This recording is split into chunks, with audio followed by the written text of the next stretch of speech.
the Bomb Hole. Bomb Hole Podcast. It's going to be very hot. It's going to be very uncomfortable for everybody. The Bomb Hole. We're gonna slide down them big hills, you know what I mean, on the big, nice burgundy snowboard. Okay, here we go again. Welcome back to the Bomb Hole, which is presented by Pub Beer and Liquid Death. Now, first things first, Stony Buds, how we doing? So good, my dog. God, I love hearing that. Warms the heart, warms the soul, if you will. We got a great guest today. To my left, we have Mr. Joe Carlino. Joe, how we doing, dog? Good. Glad to be here. Thank you. Well, we are happy to have you. For the listeners that are unfamiliar with who you are, Joe is one of the best filmer editors to ever do it in snowboarding. Huge part of Nike's Never Not, editor-director of Nike's Never Not film. The TransWorld videos, he made TransWorld in color, which was video of the year, and all-around incredible human and dear friend. So this is going to be a fun one. Spent a lot of time filming with Joe over the years. And my first question, we're going to get into some hard-hitting. Let's get into some hard-hitting topics, because you filmed everybody in snowboarding, the top of the top, the upper echelon. Who's your favorite person you've ever filmed with in your time as a snowboard filmer? So the cool thing that I enjoyed the most about doing the TransWorld videos was that it was different than most the other video crews where we switched every year. Full crew, 9 or 10 riders, different every year. So between the 3 TransWorld videos, then we did a Videograss movie, and then the Nike Never Not, you could say 50, 60 riders, and they were all, like you said, at the top level. Off the top of my head, I think Nicholas Mueller is definitely one. The ratio of record button to shot is out of this world, especially in powder. We all know, all the snowboarders know how difficult it is to land in powder. And off the littlest thing, he's like, I see this thing, and I'm like, I don't know what you're going to do. I'll point my camera, and I was like, oh my God, that's the best method I've ever seen, backlit snow falling, Rail-wise, I shot a ton with Jed Anderson, and he's probably also on that level of drop in to record button to trick land in a video. So you gotta go with that, there's nothing like walking away with 5 shots on one rail before lunchtime. So let's go, Jed. That's killer. Just so happens that we also have a guest question from Mr. Jed Anderson himself. Here we go. Hey, what's up, Chris and Buds? What's up, Joseph? I got a question for you. A lot of people might not know this, but you moved out from the East Coast when you were pretty young to live in Bear Mountain with Justin Meyer. I was wondering what kind of shenanigans went on around then, and if you have any good stories. I know about the snowball incident, if you want to elaborate on that one. I was also curious of who has influenced you the most as a filmmaker and where you've pulled some inspiration from. All right, love you guys. Peace. So 2-parter. And first, what's up, Jed? I haven't seen him in a while. We did an Adidas project not too long ago. I got to hang. Went to Toronto to his place. It was sick. But I haven't seen him in a bit. Okay, so first one, Big Bear. So I actually randomly moved in with Justin, or Justin actually randomly moved in with me because my roommate, who I'd moved out from Vermont with, he moved down the hill. Justin Burleson, shout out. He's doing off-road truck stuff now. But so he moved down the hill to San Bernardino, and me and Joe Carter were living up there. We're like, we need another roommate. And then through Real Deal, the snowboard shop up there, Pat Allen, I think, connected me, or maybe it was Denise Mazzotti, the Mazzotti family. Mm-hmm. They connected me with Justin and Amber, and they're like, he's a filmer. You guys would be cool, live together. And he just moved in. And it was really cool. I learned so much from Justin when he moved in, especially about editing. He taught me a lot. But as far as shenanigans, yeah, we were 22 years old. Our rent was $250 each. We didn't have to make any money. We snowboarded every day on the mountain and filmed. And the snowball incident he's discussing, I think we're past the 10-year where you can't get a Yeah, you can't get in trouble. Yeah, past 10 years they can't arrest you for it. I can't remember the name. There's a name for that. Yeah, We're blowing it. Yeah. So, anyways, we lived right at the bottom where all Statute of Limitations. Statute of Limitations. Yeah, we're good at Statute of Limitations, I think, right here. So yeah, we lived right at the bottom of the mountain, and the shuttles would go by. And we were stupid kids, and we'd throw snowballs at people in the shuttle, behind a fence. And there's this clip of course, Evil Meyer. Sorry to get interrupted. Yeah. Darth Meyer. Totally. It was ridiculous. I feel so bad now. So if you're watching, hit me up. I apologize if they're the one that got hit in the face. But yeah, it was brutal. Like a bullseye, you couldn't throw a snowball better if you ever tried. And it was just like 100-foot throw, and it was just like right in the guy's face. Are we talking a hard snowball No, it or was kind of a pretty soft soft. Big Bear slushy? Yeah, it was soft, but yeah, that was brutal. So I apologize. Like His feelings were hurt. That was about it. That was 15 years ago, so I apologize. Justin Meyer's going to try to dig up that clip for us. Oh gosh, I don't even know if we should play it, but We should definitely play it. and then what was the second question? Pulling inspiration. Oh, so inspiration. When I moved that year to Big Bear from New York, I was super inspired by robot food. After Bang and Lame, we would watch Neo Proto, the blue cover one, like the self-titled one that Pierre Minhondo and Justin Niels, Corey Kaniniak, they did that. We would watch those every day. And then from there, I was really inspired by the TransWorld skate videos. And that was like, I think In Bloom maybe, and Subtleties. Subtleties, yeah. Yeah, I think those two, that was like, you can kind of see a lot of that in my style, like even like the film burns and, like little artsy voiceovers. But yeah, I watch those literally every day. And if I went back even farther, it would be technical difficulties in through Nixon Jib Fest. That was what made me move to Big Bear.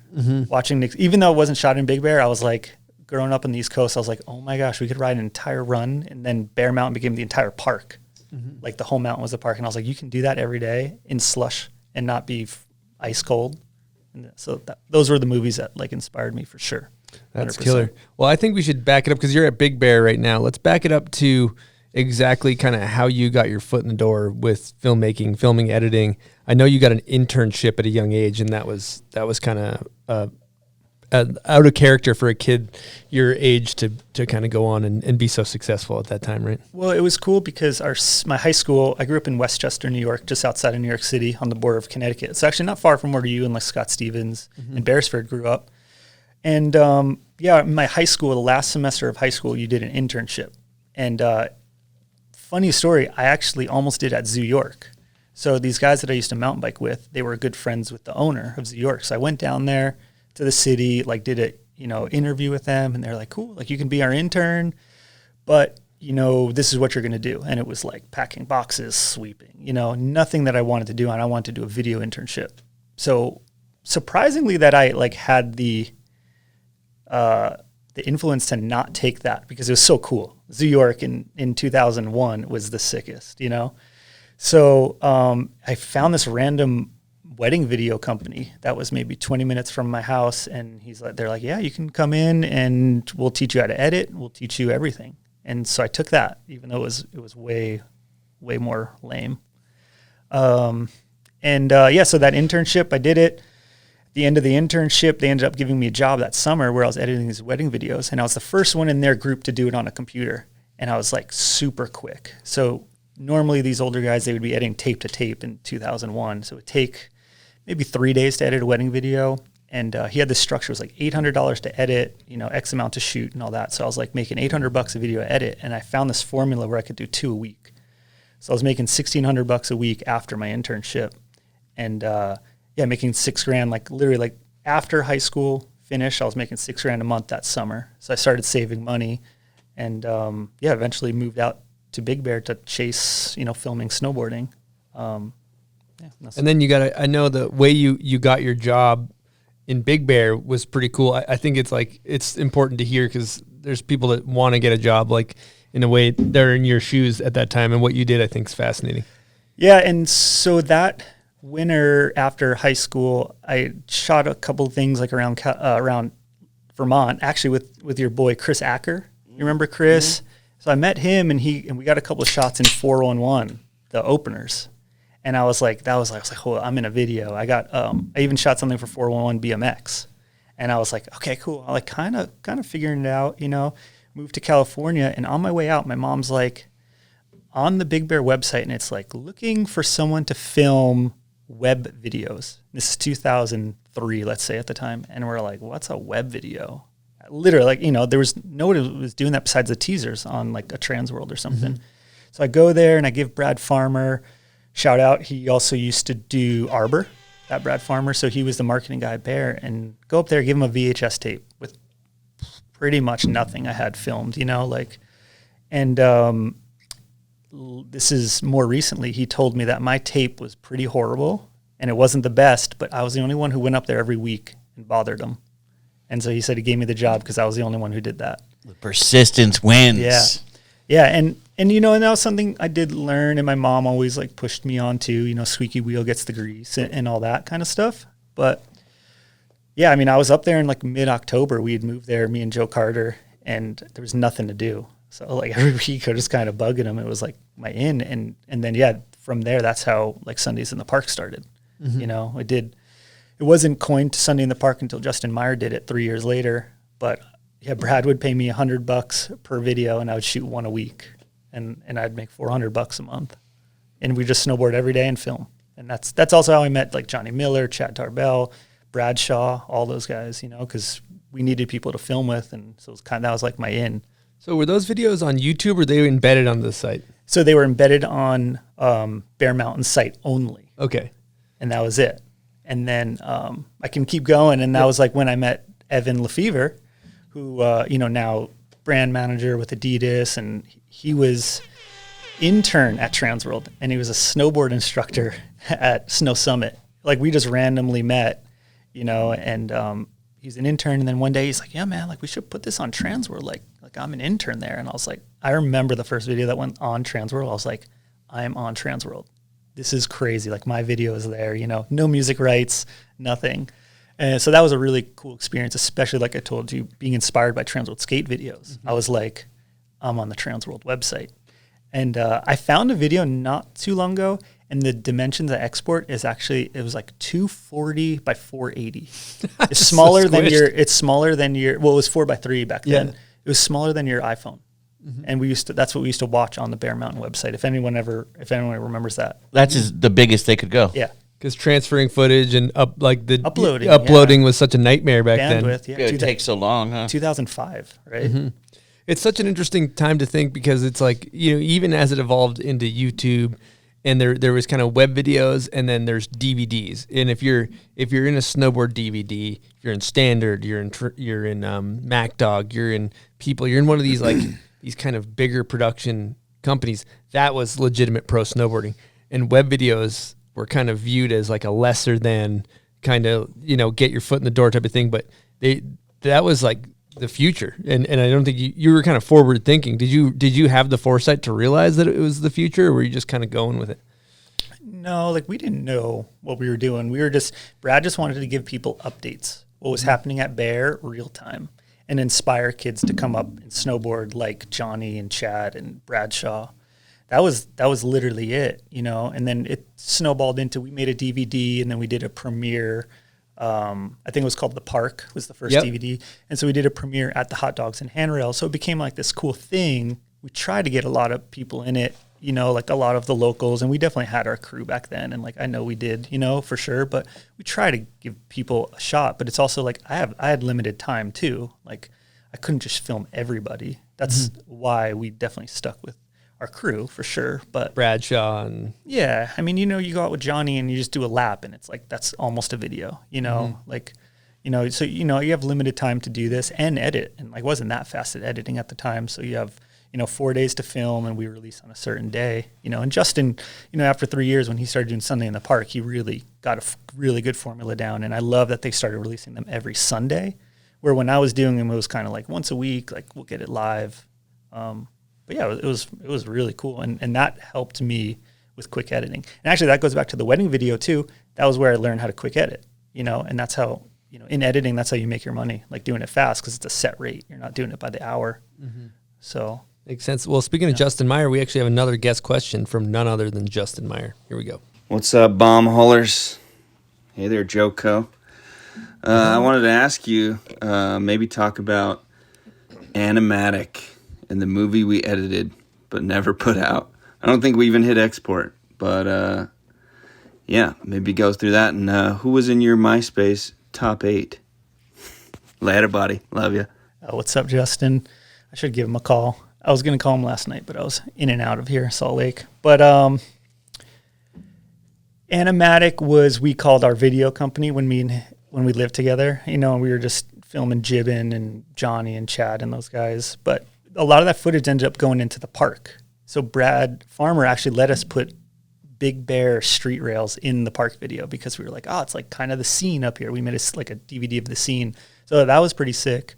But yeah, it never came out, but that's what we called it. And then the MySpace top 8, I think that he's just referring to when we all lived together, and Joe Mertez, we all lived together, and we all were like, I better be in your top 8 on MySpace. It was me, Justin, Joe, and Amber. We all lived together.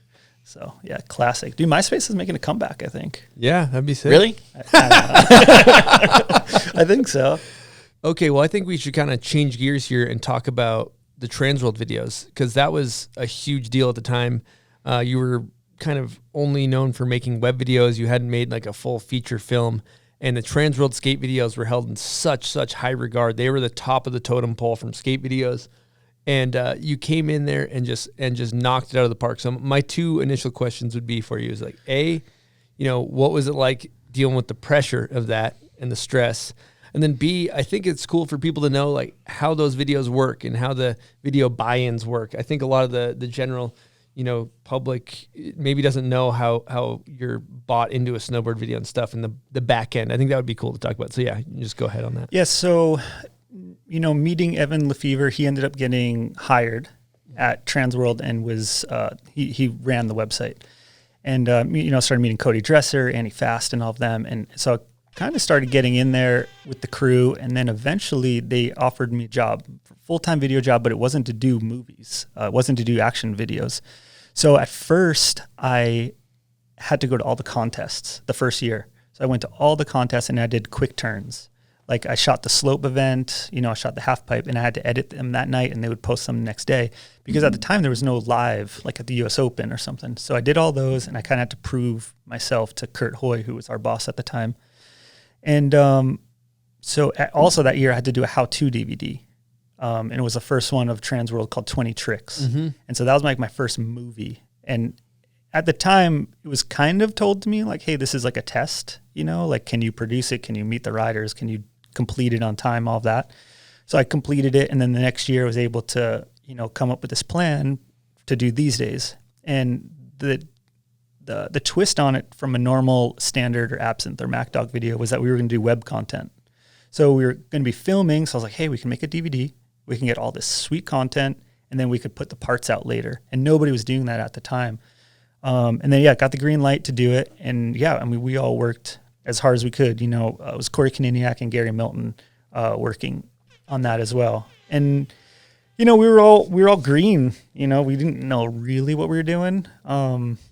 I was really inspired. Again, I'm going to bring up the TransWorld skate videos. It was Jason Hernandez and John Holland were in the edit bay next to me, you know, and I'm just like go in there and I'd geek out, you know, and I would hear them actually editing their videos. And I'm like, what song is that? Wait, where did they find that song? You know, like I would hear them on repeat and I would just wait, and they would show me like leaks and stuff. And it was so cool. So that was super inspiring. Like I was like, I got to be at their level, like these guys.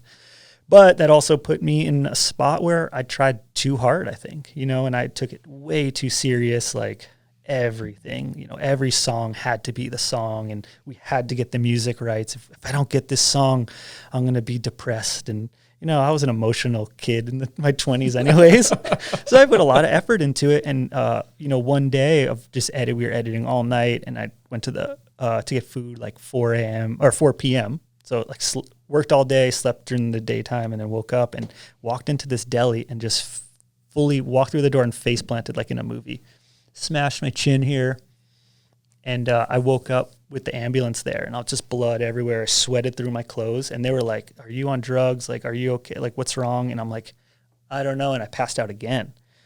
So I went to the hospital. They did all the checks, you know, heart checks, everything, and nothing was wrong. And the only thing we could go back to was stress. You know, I was just taking it too serious. And it's tough, man. I think artists should take things serious for sure, but that was my level. That was my limit. And I remember Joel Muzzy coming up to me, you know, maybe the next day or something. You know, we surfed a lot. We hung out a lot. And Joel was just like, hey, man, you're going to do this video now. It's going to be awesome. People are going to love it. It's going to be great. But in 10 years, you're going to be like, that's just a video you did, and you're going to move on and you're going to be doing something else even cooler and better. And it's exactly what it is now, 12 years later. It's cool. Like, it's awesome that you guys even talk about it. Like, cause I still never think about it as being that sweet. It's just like, it's cool. Got to hang out with all you guys, Louif and everyone. But yeah, that was like my limit, and so I've learned now, like, there's a limit to like how much I need to move a frame left and right, nobody's going to see both of the videos. They're only going to see the final one. So if I move a frame left or right, they don't know the difference. So I think that was answering your question. That was like what it was like, I guess, the first year, Yep. It's like an episode of Sopranos passing out like that. Dude, it was crazy. That was the whole premise of the show. I totally remember just like, I was like nauseous, everything turned white. And then I was just like arms to the side, like just straight to the chin.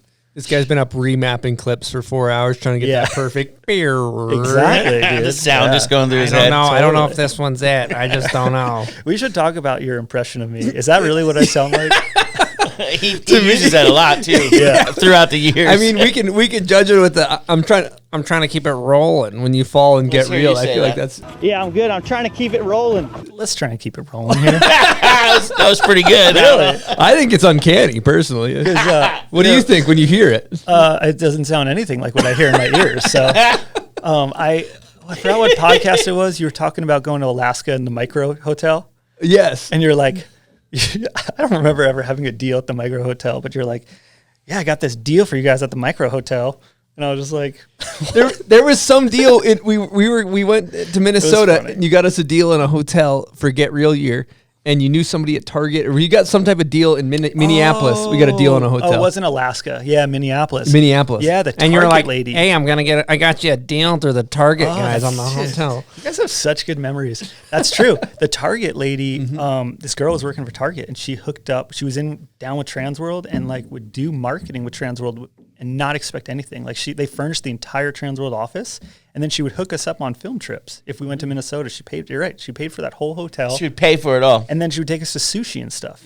Just like full crew. Give her an air horn. Yeah. Oh, the gift cards were insane too. She would give you Target. Every time you saw her, she'd give you like $100 Target gift card. Joko's always wheeling and dealing. I got a Target guy. Well, I'll get you hooked up. Dude, me and Evan used to live off the Target gift cards. It was insane. She was giving you that many. Oh yeah, it was sick. Like the full house was, all the toilet paper was bought on that Target gift card. Dude, it was like $6,000 or something, or like some pretty large. No, it's a $600 hotel bill, I think. Really? And then she was just like, whatever. Yeah. Like they just booked it for Target us. money. Yeah, but just because we were in Minnesota, they're like, oh, you're in our town, we're gonna take care of you. And I was just like, oh, I hope it snows in Minnesota. Let's go back. Man, so let's get back into talking TransWorld, because I think the way you went about, you touched on it briefly, but the way you went about hand selecting the riders and how that behind the scenes things works and how it's different from other videos. Totally. And I think Ethan, you might know a bit about this doing all the Tech 9 videos. So the way the Tech 9, the way the videos are managed as far as budgets, like the money's got to come from somewhere. And snowboarding was a lot different than the skate guys. The skate guys would actually almost pay all out of their own skate budget to do those movies, but their budgets were way smaller. They're all filming in San Diego and LA. Like almost no cost. And they can go year round. Exactly. Not as stressful. It was pay for John's salary, pay for Jason, pay for the music. And then they would get money when they could. And those guys were just like, oh yeah, we film with whoever we want. And I was like, what? So the way TransWorld worked with the snow thing and my formula of the web videos is I needed 9 or 10 guys and on average about $25,000 per rider to come in from their sponsors. Because the way my budget worked was like I needed $200,000 to $250,000 to make a video. And that was 3 filmer salary, 3 travel, and music. And that's not even color correction. Like I did all that on my own, like no audio mixing or anything. So some riders, were the cash cows, like they brought in more than $25,000, maybe 40 or 50, and let's say like the in color year or because we had Monster, Monster just put in, 6 figures straight up. So it covered people like Jake O.E., who maybe had $5,000 from Signal or something. But yeah, that's like that. It's an interesting thing that a lot of people don't know. It's like, if I could pick anybody, I would pick the top 10 dudes that were down, but then also picking the riders, they also had their crews, like the people guys, like they didn't want to leave their crew absent the same thing. Like, cause if they left their crew, they might not get back in. And the TransWorld was a 1-year deal, like straight up. They knew it from the start, you know? But with the TransWorld, they also had other opportunities. We did like, you know, they got covers, they got interviews. There was an article about the movie, and the sponsors got more out of it too. So the sponsors got the movie, they got the website, web videos, and then they also, I think some of them got ads too, to pit, you know, and there was a whole sales team that was doing it. And I was like working with them, but I'm also like, dude, this is my dream list. Like, what do you think? And then it narrowed down, and I still wanted it to, my formula was like 3 rail guys, 3 POW, and then 3 guys that did maybe the middle, you know, did both, because I wanted it to be a diverse movie, you know. And then on top of it, actually, you need those 9 riders to be friends, you know, or at least 3 groups of 3 to be friends. So there's a lot there than just picking riders, you know. Yeah, a lot of moving parts. And what a lot of the things you did too is like a lot of times for the next year after in color. Or no, after the first one you did was These Days. Yes. And then the second one you did was Get Real. Yep. And I was in that. And thanks to Hava Fernandez, when he was working at Solomon, he basically gave Jed Anderson and myself our breaks. Like Jed was known for basically web videos. He had a couple clips in These Days. I had done some things, but I hadn't had a major breakout video part or anything. And the thing that's kind of wild back then to think back on it is that back then, if you were in one of these major videos, everybody saw it. Like if you had a good part in a major video, you were set. Like it's all you needed. It was make or break, literally make or break those videos. And so, you know, my entire career was basically built on the first video part I did with you. And it's just kind of wild how things have changed. It's not like that anymore. Yeah. I mean, that's so different. Like back then, what were the top videos, you know, that you were going to watch or you had to buy at the time? So there was Standard, Absinthe always. MacDog might have been. They were still going, but People was there. Yeah, People was there. You know, yeah, you had the TransWorld video. You had 5. There was 1 or 2 European videos always. You know, so you can count less than 10 fingers. You know, those were the videos like I got to watch this year. Whether it was your friend bought it, or you bought all 10. You know, at the shop. So yeah, I mean, yeah, it's different, and it's also limited spots, right? You know, like that's only top 70 riders are going to get a video part. You know, now it's, dude, I can't even count. I hope actually the video part question, I hope it's an old video because there's so many new ones I can't keep up, you know, like everything basically from Van's landline to now, it's like, dude, there's too much, you know? But yeah, it's a bummer that it's like that, but that's social media, you know, like the endless feed. That's the life we live right now. Yeah, it is. What are your thoughts on the saturation? I mean, it's inevitable. It's going to happen. You know, it happens in any industry, snowboarding, motocross, mountain biking, like seeing this, you know, just being at Rampage and then coming here. And it's like my entire feed is Rampage, you know, it's just, but they saturate it. And, you know, snowboarding is like every trick is on Instagram now, which is sick that I get to see it, but it's also a bummer that there's no waiting to see Mammoth's part, you know, like, dude, holy cow. Yeah. Like he just posted it. They posted a couple clips, like a teaser. And I was just like, I would love to film that. Like, like I'll still go out there for free. If you want to do that, man, call me. Yeah. Like, you're going to get blown up. Yeah. But like, Quebec's just still holding the Mr. Carlino. But we didn't have that. We've got snow. Please come out. In 2008, 2009, you didn't have that endless like ender on Instagram, right? You had to go to the premiere, or somebody had to be like, did you see this guy's part? Oh my God, how am I going to get it? You go to, you know, even if you watch at the shop on the TV, right? Dude, so. I want to run it back. I just had this thought too of when we were filming for Get Real. It was kind of a cool time because if you look at Jed and I were kind of sharpening our teeth as far as snowboarding, trying to get our foot in the door. You were kind of honing in on your skills as a filmer editor. And the first trip we went on, it was like, you know, me, Jed, Will Levine, and yourself, and we went up to Jamestown, New York, and it was before Thanksgiving. I remember, you know, I had 5 shots before Thanksgiving. Jed had fucking 30, and we were just like basically beaten in a cage and like let out to go film this video part. Like we were possessed. It was just like so. I've never had like the amount of drive between our collective crew was just out of hand. And there's this they basically you had all these clips, maybe let's call it 3 or 4 minutes of footage or something like this. And the way I remember it is like you laid down this timeline, and this is November, we're all excited, and you lay down all the clips, and you had this song you had been like quote unquote like waiting to edit to, and all of a sudden you're like, bring us over to the computer once you're done, and you ramp this clip, and it hits the beat exactly at the perfect time, like Jed lands and it hits the beat, or one of us lands. And you're like, and we were just blown away. Me, Jed, everybody blown away. Like, holy shit. And you're like, I've been waiting to do that for so long. It's like this orgasmic release. And who knows if my memory changed it, but that's how I remember it. I mean, Was there a release? I definitely didn't sound like that. You might have sounded a little like that, but yeah, no, I remember putting footage together, and I love doing that. I still do that to this day, no matter what shoot I'm on, because whether it's a brand that you're on or the riders, everyone just gets so pumped to see footage, right? Yeah, so I still do that, did that, I mean, literally up until I've been here on, just out at Rampage, you're just putting footage together, showing people, because that's what they want to see. And that song actually, so I think that's the thing you're talking about, the song that was Jed's Ender in the video.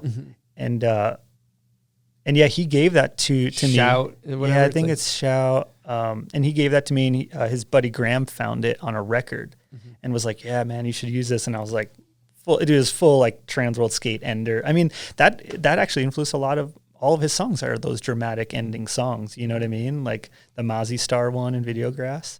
Yeah, that was really cool time. And a funny story about that song was we couldn't get rights to it, actually. So we edited his part, and Lori Vincent, who does the music, couldn't find out who owned the song. So she's like Googling and then couldn't find it. And I randomly found that record on eBay, and I bought it from Europe. Waited. Showed up a couple of weeks later. And then on there, I found who recorded it. Then she looked up that. Everyone was dead. So then she found like a daughter of like the lead singer, and then she signed off on it. So holy shit, that song was a wild story. That song was close. Like if I didn't find that record on eBay, we wouldn't have been able to use it. And it's interesting too, going back, talking about the TransWorld was known for like dramatic enders. Like I almost call it like the Lifetime Achievement Award ender. It's those song when you have that song and you're like, man, if I have the year of my life and like I can use this. And fucking Jed, he had more tricks than he knew what to do with that year. It was insane. Yeah, 2 songs in that part. And we tried to make like that first one a little quicker, because actually that's what Jed wanted. He wanted a quicker, faster, funny personality, and like just straight up honest. Like I'm not that good at editing like personality parts. Like you have so much personality. I'm just not that good at it. Pierre Minhondo is so good at it. Sorry to interrupt you. I remember now, back to the editing bay of Get Real. We were originally going to use that Put On For My City by Young Jeezy. That's a hammer. Couldn't get rights. Yeah, no way. We went with Edward Sharp. Too many different people are involved with the rap songs. Like sometimes they're like calling people in jail trying to get and they're them written by off. like 5 people, and it's like, oh, my cousin, owned by another my cousin was in the booth rolling a joint. He's got to sign off on it, dude. Like no joke. Like that's legit happened. There's a drug dealer that might have funded the studio time. Exactly. It's got to track him down. Way harder. I remember telling you, I was like, dude, like you sent me a rough cut. I'm like, it's pretty good. I think it should have like a little more personality, And you're like, okay, so you want people meets Minefield. It's like what's Minefield? That's true. Minefield Alien Workshop skate video. Okay. Yeah, I could see that. Yeah, totally. But so I was just going to say, true. Pierre Minhondo is so good at editing personality, and I it was probably my influence, but it's weird because even being influenced by Robot Food, they had so much personality. They just figured out a funny way to do it, and I'm too emotional. They have like a quirky personality, and so do the guys filming it, and so I think that just helped. Yeah, I just could never figure it out. Like I was always just more like hit stuff on beat, slow motion, like ramping, like dramatic song. Like I always was. My favorite parts are the ones where like you get chills when you watch it, and so like personality stuff. It's a good way to be, though. Yeah, I was like, I just could never get that out of like a personality edit, and like Justin Meyer was like king of it with Videograss. Like that is Videograss's personality. Filming those odd moments. Yeah. So I gotta ask, sorry to cut you off there, but you filmed all these incredible video parts. You got to pick one. You can't veto this thing. You got to actually. Best part, if you not had movie? one you could hang your hat on that you're the most proud of, which one would it You're be? talking part. Yeah, video part that he's filmed and edited. That's really hard. And I'm going to give this answer, and it's maybe not because it was the best one, and it's definitely up there, but Mark Solar's In Color, I edited that in 8 hours. Really? And I barely changed it. It was like first sit down to that song, and it just like literally just like, I was like blacked out and the clips were just falling in the timeline, and then I watched it and I was like, whoa. Flow state. I was like, that's pretty good. Flow and not necessarily, like I said, like, I mean, there's been tons of parts that are amazing. Like, you know, you go back to Nicholas's stuff. Even I like Jed into Nicholas. Actually, that's pretty funny that I said Jed and Nicholas were my favorites. And in the Nike video, it was Jed's part, and then that song flowed into Nicholas. So I mean, it was a little subconscious favorites doings. there. You know, like that stuff. Haldor's part in Never Not was ridiculous. And the saddest thing that actually I have a lot when I look back on stuff, I usually don't watch videos after the premiere, but when stuff comes up, like your part in Get Real that Torment posted recently, the tricks and stuff are so much better, gnarlier now than when you're in the moment and you shoot a trick and you move on, because we have so much more to do. And I saw it with Austin Smith and Brian Fox's stuff that I've shot with them. And I think I messaged one of them and I was like, dude, that part was crazy. Like, your tricks are still good today. And that was, 5-6 years ago, because you're in the backcountry and you get a clip and all I'm thinking about is I just want another. So that's the only sad part about filming a lot of this stuff, like, it's just get it and move on, where I wish I could take it all in and I see it later and I'm just like, dude, that was big, first try, like, could have gotten really hurt. So.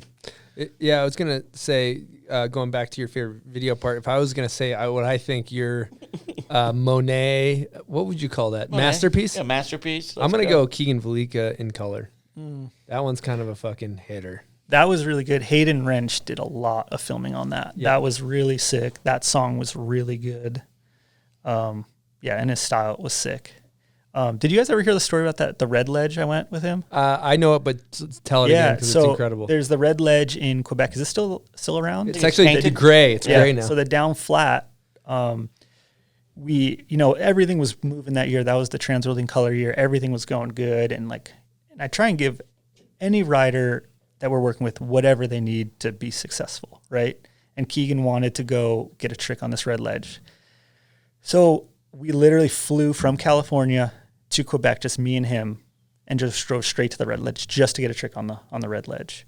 And we were out there, just me and him in the cold, and he's trying to front 270 on to front board down a down flat, like ice cold, brick hard, just me and him, and he's just fighting it. And I'm like running up the stairs with them, trying to joke. No snow too, like no barely snow. any. Like, we're moving stuff in with garbage cans, and like I was just at one point, I'm just like, this is crazy. Like, I don't know. I just, hopefully nobody at TransWorld asked me where this budget comes from, And then we actually left there not thinking he got the trick. He was over it. He kind of did one, but kind of like comes off weird. But then the way I ramped it, I think it ended up looking super styly, like super sick.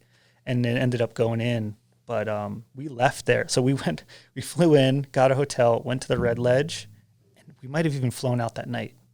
And that was it, back to California. And we were like kind of defeated. And I was on the airplane ramping it. And I was like, dude, it's actually kind of sick. Like, I think it works. And then in the whole edit, it worked really sick with this song. Mm-hmm.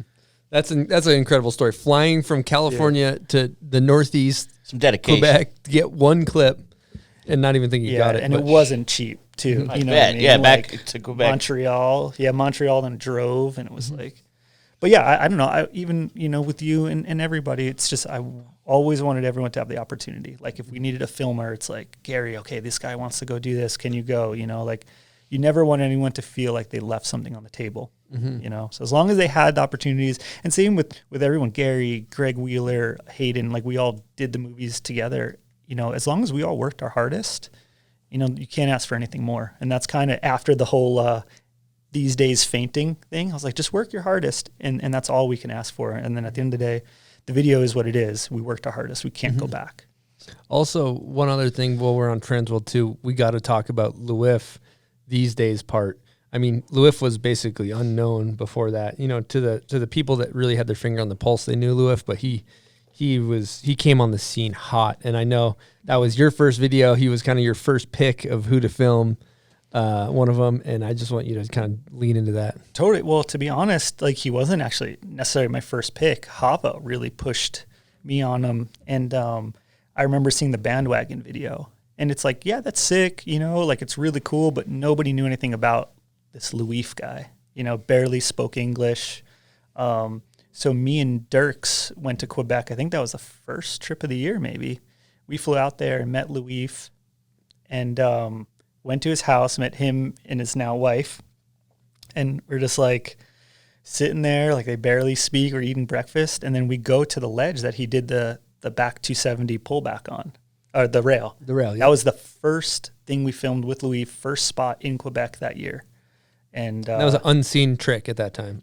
Yeah. Oh, yeah. He didn't tell us what he was going to do. He was just like hardly any words exchanged. Oh, dude, he was really his English was not good at the time. You know, he does this trick, and we're just like, what? You know, me and Nick, they get along right away. Like it's super cool because you know Louif at the time was like an outsider. You know, Jonas Mitchell and Nick Dirks were super good friends at the time. So, but a story about that was he actually did it at a fisheye angle and it wasn't as good, but the photographer's memory card filled up on the sequence. So he's like, oh, I'll do it again. And then I was like, all right, well, if you're going to do it again, like I might go this long lens angle. And it was like 10 times better to show the trick, the way he landed square on it. Mm-hmm. And the fisheye, you couldn't actually see how he like stops his body and twists. Mm-hmm. So it's like almost fate that he had to redo it again. Mm-hmm. And like he took him a couple more tries, but I was like, that's the last thing you want to happen. I mean, you know, the last thing you want to do is ask a rider to do something again. Especially some gnarly trick that you haven't seen before. And like, I'm glad it wasn't me. Who's the photographer? Ollie Croteau. Naming names. I like that. Yeah. Yeah, the back to the fake. It's all good. Because it happens to the best. Well, honestly, it was better. Like it was fate. It helped you out. No, and he did it better too. Like I don't know if it would have had as much impact the way he first did it. And he's, you know, Louif is a frame pincher. Like he goes to every frame, make sure everything's perfect. So he might have probably done it again anyways. That's pincher, I like that. Yeah, that's the story. Mm-hmm. And that trick came on the scene, and for people that were into rails, it was fucking like your head exploded when that clip came out. He also does a Cab 270 pretzel and that. Like as at that time, it was about just technical rail tricks, kind of like almost like ledge skating in a way of like just extremely difficult rail tricks. And he was literally just king of the castle. Like came in and just shit on everybody. Dude, 270 to pretzel out, and that's mid part. You know, like that's a mid part trick. He had so many cool tricks that year, and he worked so hard. And he worked super hard. Like there was an opportunity, and I worked just as hard as him. That's the cool thing. And that was kind of going back to something we talked about earlier, people who inspire me, you know, like that inspires me when it's freezing cold, you know, even with your front board on Get Real, -40 out. Woo. His eyelids are shut. Frozen shut. And I'm like you, I'm an outside guy, no car, you know, so boots on the ground. B on the G. Yeah. B-O-G? Yeah. Yeah, B-O-G. Yeah, B-O-G. And it was, you know, it's like, I remember telling you, I was like, dude, you got this. And I had this picture of you, exactly how you did it. And I was like, I'll stay out here. We'll do it. You know? Nobody wants the guys chilling in the van. No. One person's cold, everyone's going to be cold. But that's motivating, you know? Yeah. Like dude, if he would have fallen on that front board. Well, if everyone's in the van and Andy falls, he's going to get back in the van and not get a trick. Dude, eyes frozen shut. Your bones would have shattered if you fell that day. -40. Like, it's like you drop something and his bones were just going to crack. And I was like... Well, the funny thing, to fast forward to that, is that we got that front board in the bag, and I remember this board that's hanging on the ceiling. I don't know if the GoPro angle can see it, but it's a handmade swallowtail. And it's essentially... I cut the nose before the kick of the nose rises up. So you can't actually turn left or right on it. It's one of the worst riding boards ever. I kind of just had a vision of doing a front board and... the tail going over the fisheye filmed in the stairs and there's this rail that was in my town where I grew up, and it's been, you know, destroyed by Jed. Jed has done so much. Everybody's done crazy stuff on it, but at the time it was really pretty much unhit. So went there, and I had actually bondoed the cracks in the rail the night before. So it was like, because there's a little separation. So I bondoed it, sanded it, got the rail all ready the night before, and I called Joe and I was like, Joe, I'm gonna front board this rail, this triple kink, which is kind of ironic because there's an Instagram argument over that. But I'm gonna call it's 3 downs and 2 flats, and so I might call it a double, but yeah, whatever you want to. The name doesn't matter. So I bondoed the fucking this rail, and I was like calling you, and I'm like, Joe, I'm gonna front board this rail tomorrow. I'm gonna do it on swallowtail, film fisheye. It's gonna go over the lens. It's gonna be fucking sick. I still remember this like vividly. Do you remember this conversation? I kind of do, but I don't remember what I said. You were just I like, remember you being upset, but I block it out. I think he blocks out the trauma. He blocks out the trauma. I think I felt bad. So well, what happened was you're like, well, you already have a front board on a kink. Like, why don't you just lip slide it? I'm like, it's already my buddy Ted Lavoie lip slid. It's already been lip slide. Like, I'm not gonna fucking lip slide it. And I was like, also like, fuck a lip slide. I'm gonna front board this. And then it was just ironic because I remember whether or not it was the best thing ever because I was on top of the drop-in ramp, like being like, fuck you, Carlino. Like, I'm gonna fucking do this because Rubes filmed it. Rubes filmed it. And so I was fueled by that ender of Get Real is fueled by spite. I mean, I obviously remember the shot. I blocked out me not supporting your vision. you had a kid out of vision. Yeah. And you know what? Looking back, I should have supported your creative vision, maybe giving you creative criticism. But instead I don't know why I said lip slide. Lip slide, it would have been whack. So I wouldn't have made it though. Facts. See, I think I wouldn't have made it. I have no idea Would have why. been the ender, We wouldn't have had an for ender. Yeah. We wouldn't have had an ender if you hadn't done I have that. no idea why I would have said lip slide. Okay. I was probably trying to be over director. All right, buds. Let's talk bomb hole of the week. Let's talk about it. First, we're going to talk about Volcom's patented technology, ZipTech. What is that, Buzz? ZipTech allows you to basically turn your outerwear into a spacesuit. Okay, that sounds complicated. A one-piece suit. Is it complicated? It's not too complicated. It's actually pretty easy. There's a zipper in the powder skirt that zips to the top of your pants, making it a seamless situation where no snow is going to get in, keep the winter out, keep you out there longer, keep you dry, keep you warm. Now I got to ask you, do any of Volcom's top pros use this? All of them, I would say. I'd make a bet with you. What about women pros? Haley Langland. Okay, you think she's ragdolling or you think she just lands all the time? Well, she's getting in the powder now, and I would guarantee she's ragdolling, right? Okay, what about Torgeir Bergam? The Tomahawk King. Oh, yeah. Some people call him in Europe. Well, I thought that No was one calls him I that. thought that was Timmy Ronan, but And Pat Moore, maybe. I don't know. the Tomahawk Everybody King. falls is the facts, Okay, right? so what kind of giveaway are we doing for the Tomahawk King out here? What we want to see is your best bails. Last week we had a guy fall into a tent. That was incredible. Let's keep them coming, right? And post them on Instagram. Hashtag volcombombproof, at volcomsnow, at the bomb hole. Let's see these And what's bails. the hashtag one more time? Hashtag volcombombproof. You're going to get yourself some swag from both Volcom and the bomb hole. Let's see these bails. All right, I think it's that time. It's time to talk Licky D. Buds is cracking can. Joko's got a little Licky D going. How's that thing going down? It's good, dude. I really like the Liquid Death sparkling. Sometimes I hit a little lime in there. I do that at home myself. Funny story, when my mom saw me drinking it, she's like, "What are you drinking?" And I'm like, "It's sparkling water." She's like, "Why does it look like that?" And I'm like, "It's really good sparkling water." And she drinks it. She's like, "Oh, it's sparkling water." She thought it was like I saw that at Mammoth. some sort of alcohol drink. Yeah, my mom just didn't believe that it was sparkling water because of the Liquid Death branding. Did it murder her thirst? Yeah, I think she was pleasantly surprised. So Joko's mom, proud drinker of Licky D. Now, Approved. let's get into, if people want to pick this thing up, they go to liquiddeath.com/bombhole. What do they get, buds? They're going to get some koozies. Exactly. You're going to buy this stuff anyways. You might as well just go to the website, do us a favor, do yourself a favor, stay hydrated, murder that thirst, get those koozies. All right, let's get into the Wheel of Death. Here we go. Welcome to the Liquid Death. Spinning wheel of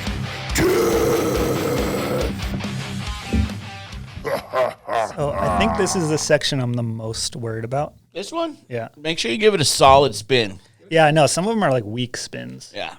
Like, I really got to crank it. Crank her. I'm not going to break it. No. Oh, that was best spin yet. Best spin. Yeah, I've seen a lot of bad spins. Oh, wow. Celebrity trivia. Okay, that sounds pretty cool. Celebrity trivia. The other option was Seinfeld trivia. Oh, I got all the box sets. So we could do both. Yeah, I'd probably be better at Seinfeld trivia. Do a mix. So we're gonna do a mix. We're gonna do a mix. Yeah, but I was just worried about shotgunning a beer that was in a microwave or something. Yeah, no, we're good on that. So what we're gonna do? You landed on celebrity trivia, but we're gonna sprinkle in some Seinfeld. We'll do a two birds stoned at once. So I think you and birds stoned. You and Buds should both have an answer. Okay. Oh, so it's like a competition? Yeah, this is gonna be a competition. This is how we're To gonna do keep this. friendly competitions going. Okay. I mean, I've seen some sign. Do I win Seinfeld. anything? We could offer you a bottle of run through wall smelling salt if you want. Could I take a hat? Burgundy hat. Yeah, You want that big burgundy? We got got one right there on set. Yeah, we got All a right, hat. let's do this for a hat. We'll do it for a hat. Okay, All right. got it. Okay. All right, so there's basically 4 options, and then you guys each pick an option. I'm gonna give Joe an opportunity to go first on this. Okay. Bud second. Okay. Okay, so So it's a 4-parter. Okay, so A, B, or C, D. Yeah, it would be A through D. Yep. Okay. What if we wrote down our answers? I think we'll just do it. Let's just do it this way. Let's go. Which celebrity had to issue an apology after her cell phone was hacked and all of her celebrity friends' numbers were posted on the internet? A. Anna Kournikova. B. Christina Aguilera. C. Britney Spears. D. Paris Hilton. I'm going to go fully 100% guessing, so I have a 1 out of 4 chance. I'm going B. Okay, Buds? I'm gonna go Britney Spears. You guys are both incorrect on that. The correct answer is Paris Hilton. I'm not really up with celebrity gossip. Okay, I got one And more. is this current or old? I got one more. Here we go. This is I don't know. I found it on the internet. Okay. What celebrity made headlines in 1980 when he set himself on fire while freebasing cocaine? A. Richard Pryor. B. Rodney Dangerfield. C. Chevy Chase. Or D. Eddie Murphy. I know this one. I'm going to go B. I'm going A. Buds is correct. All right. Yeah. All right. Now we're gonna That's go. a little out of my ballpark. We're gonna go Seinfeld on him. You don't remember when Richard Pryor? I think that was before my time. I think he's the one who smoked the most crack out of that crew. So that kind of clued me in. Jeez. All right. I'm behind. Seinfeld. Let's go. In the episode Fusili Jerry. Is that what it's called? Fusili Jerry? I don't know. I think I know it. This one. What does the move refer to? A complex technique invented by Jerry. B, the name of supposedly non-fat frozen yogurt shop. C, the punchline to a joke Jerry makes in his stand-up routine. Or D, a catchphrase uttering during the summer of George. Wait, what was the That's last? the Fusili Jerry. Yeah, but what was the last? A catchphrase uttered during the summer of George. I think it was George had this thing that he was doing with girls, and it was called The Move, and he kept telling Jerry, do the move. Did you do the move? So I'll go D. See, I think it's D too. What happens then? It's actually a complex sexual technique invented by Jerry. Okay, so it's Jerry with the move. Yeah, it was. All right. He had to move. All right, here we go. Let's test this knowledge. You got the box set. Your cred's going Segment's down. rough. Your Yeah, cred's going segment down. is rough. The candy that falls into Elaine's boyfriend Roy's open abdominal cavity during surgery is A, a peppermint patty, B, a Starburst, C, an M&M, D, a Junior Mint. Junior Mint. Junior Mint. Just saw that Oh, one. wow. You okay. Yeah, pop. She was on the upper level, pop down. Yep. I actually just saw it. My Yeah. chick watches these old ones all the Yeah. time. Buds is still up now. All right. Still So up Buds one. is up. Yeah. Do you guys want to go celebrity or Seinfeld for the last one? Seinfeld's way. I think we're better versed in Seinfeld. Okay. When Jerry dated an attractive woman whose names he couldn't remember, he told her name rhymes with a part of the female anatomy, which is not one of Jerry and George's guesses for her name. Dolores Bovary Mulva, Which was not her name? which was not one of the names. Guesses. Well, not one of the guesses. I'll go B. Can you say him again? Dolores Bovary Mulva. See, I remember Dolores, and I remember I was with him on B. It's actually Dolores. Are you sure? Yeah. This section's rough. Okay. Well.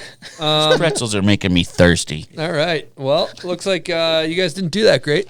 Yeah. So I won the hat. I will gift it to. Oh, really? Thanks. Yeah, Joe Carlino. you got yourself a hat here. Nice, dude. Let's go hats. Dude, these things are fire.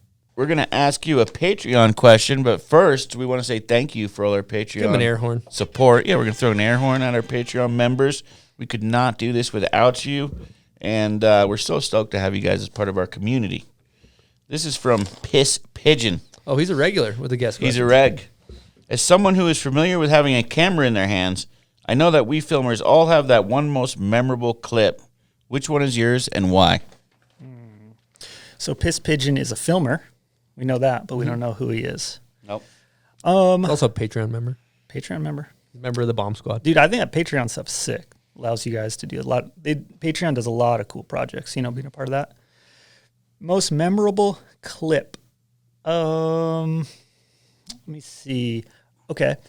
There was this, I think it was in color.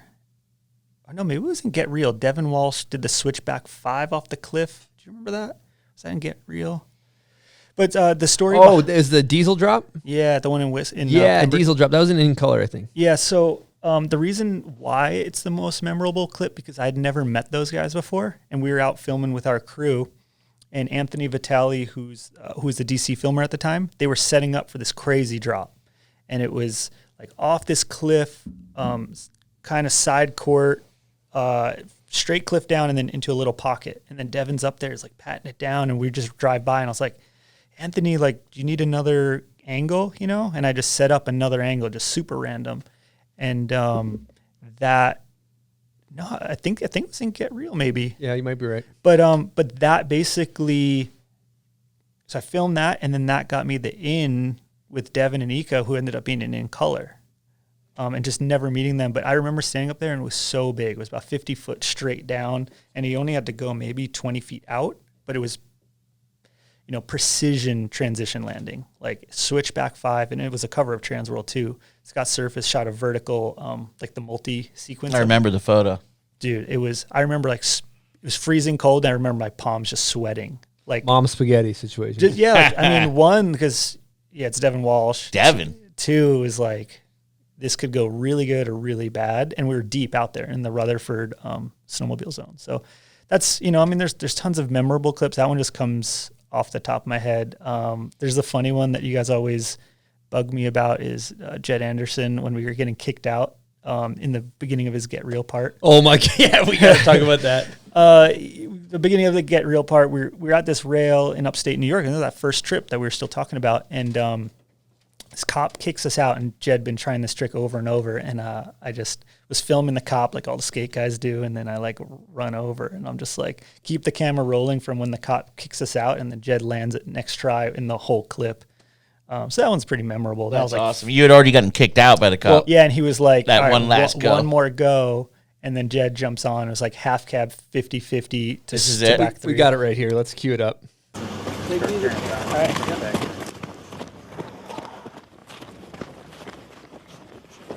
So we're getting. Gosh. So I fall. Yeah, I'm good. I'm trying to keep it rolling. And I cut out some other stuff in here I was saying, and I just dubbed over the snow walking because I sounded like an idiot. But he'd been trying this over and over. For how long? Maybe Hours. hour, yeah. Ooh. And then, yeah, this is that song that I was talking And that about. was the last go. Cops there. Yeah, cops there, and No other chance. Yeah, that was the song that I was talking about earlier with Shout. that I had to buy the record, and then we found out who owned the song. So Also, it all a sidebar, came together. those are simpler times. A half cab 50 back 3 on a down bar, like Jed would throw up in his mouth if that clip came out. A little bit of spittle in the mouth. He would throw up if he thought about doing that trick. Oh. He would be a little bit of light dry heave. Somebody brings out. But Sorry. it's cool though. Like, yeah, some tricks that you guys do, you'd throw up now, but then it's cool watching those videos and seeing the tricks that you'd still put in a part. You know, like that to me, that's the cool stuff. You know, Yeah, that's killer. 5 years later, like 10 years later, still legit. Yeah, it still holds up. Another thing too, talking about this time, it's an interesting when you really look at the space. If you can put yourself in the shoes of this time, when you look at the videos, you have Mac Dog, you have Tech 9, you have a lot of these videos. Love Hate was out, Kids Know Productions, but there wasn't really a video that was following the kind of real like studying of how to film snowboarding, almost like skateboarding. The way you guys were in the stairs with the fisheye, and it was like really you know, it became, the fisheye became a craft. Like being good with the lens became a craft. Before that, people did wield a fisheye and they were okay with it. But from my perspective, that hadn't became really a thing. Like, you know, lensmen, as we like to call them. And you guys, I would say, you know, yourself, Justin Meyer, you know, I was filming with Rubes. There was like kind of like that small group of people that, and you know, Hayden Wrench, it did evolve and it got much bigger, but you guys were the first kind of lensmen per se. Do you want to talk about kind of where that came from? And I mean, that again, just influenced by the guys at TransWorld, Skate, you know, John, Jason, Chris Ray. You know, we bought those lenses we also couldn't afford before we were doing movies. You know, the Century fisheye was $2,000, and then we Nick Dirks dinged one of mine $800 to fix the lens. Fix it. You know, and at the time, like $800 out of a budget when you only you got 15,000 travel for the whole year. $800, that's like, dude, that's a flight. You know, Gary got a ding on one too, and they just become paperweights. You know, I used to have my receipts under it. And I'm like, damn. Expensive paperweight right there. But yeah, I was 100% influenced by the Skate guys on that. And, you know, like when I got the job at TransWorld, and they had done videos in the past, actually, like way before, and then took a 5-year break. But when I came in there, that was my influence. And I was like, it needs to be at that level, that influence. You know, they had 5 skaters, I think. You know, at the time we put 9, but I still wanted to keep that vibe. You know, things changed between these days, and then the third video was in color. Like I didn't do any of the voiceover. Like Nick had like a little quote in there in these days, and I did that because that's what the Skate guys did. I don't even know what day of the week it is. I just got to go snowboarding. Yeah, exactly. So like, but that was like, I was influenced by those guys, and, you know, looking back on it, I wouldn't have done that, but, you know, I was like, oh, that's what they're doing. But that's like anything. So your snowboarding, your photography, right? You have the years where you're like adolescents, you don't know. And then I felt like in color, I like really found like what I wanted, not what everyone else wanted, you know? Okay. Another thing. Talking about these Century lenses, nothing I like better than watching them practice when there's no one going. The filmers? And you just see them like pull up their sleeves and just get ready and then just do the shot, and they're moving. And they just looked funny out there. And I always wonder like what the layman thinks when they're watching this guy in the stair set doing these camera acrobatics. So funny. It is actually difficult. They're heavy too. In my head, I'm sick at filming, and then I'll like watch a fisheye clip, and it's like the guy's entire upper body is completely chopped, and you're just like, no, I just fucked that up. Yeah.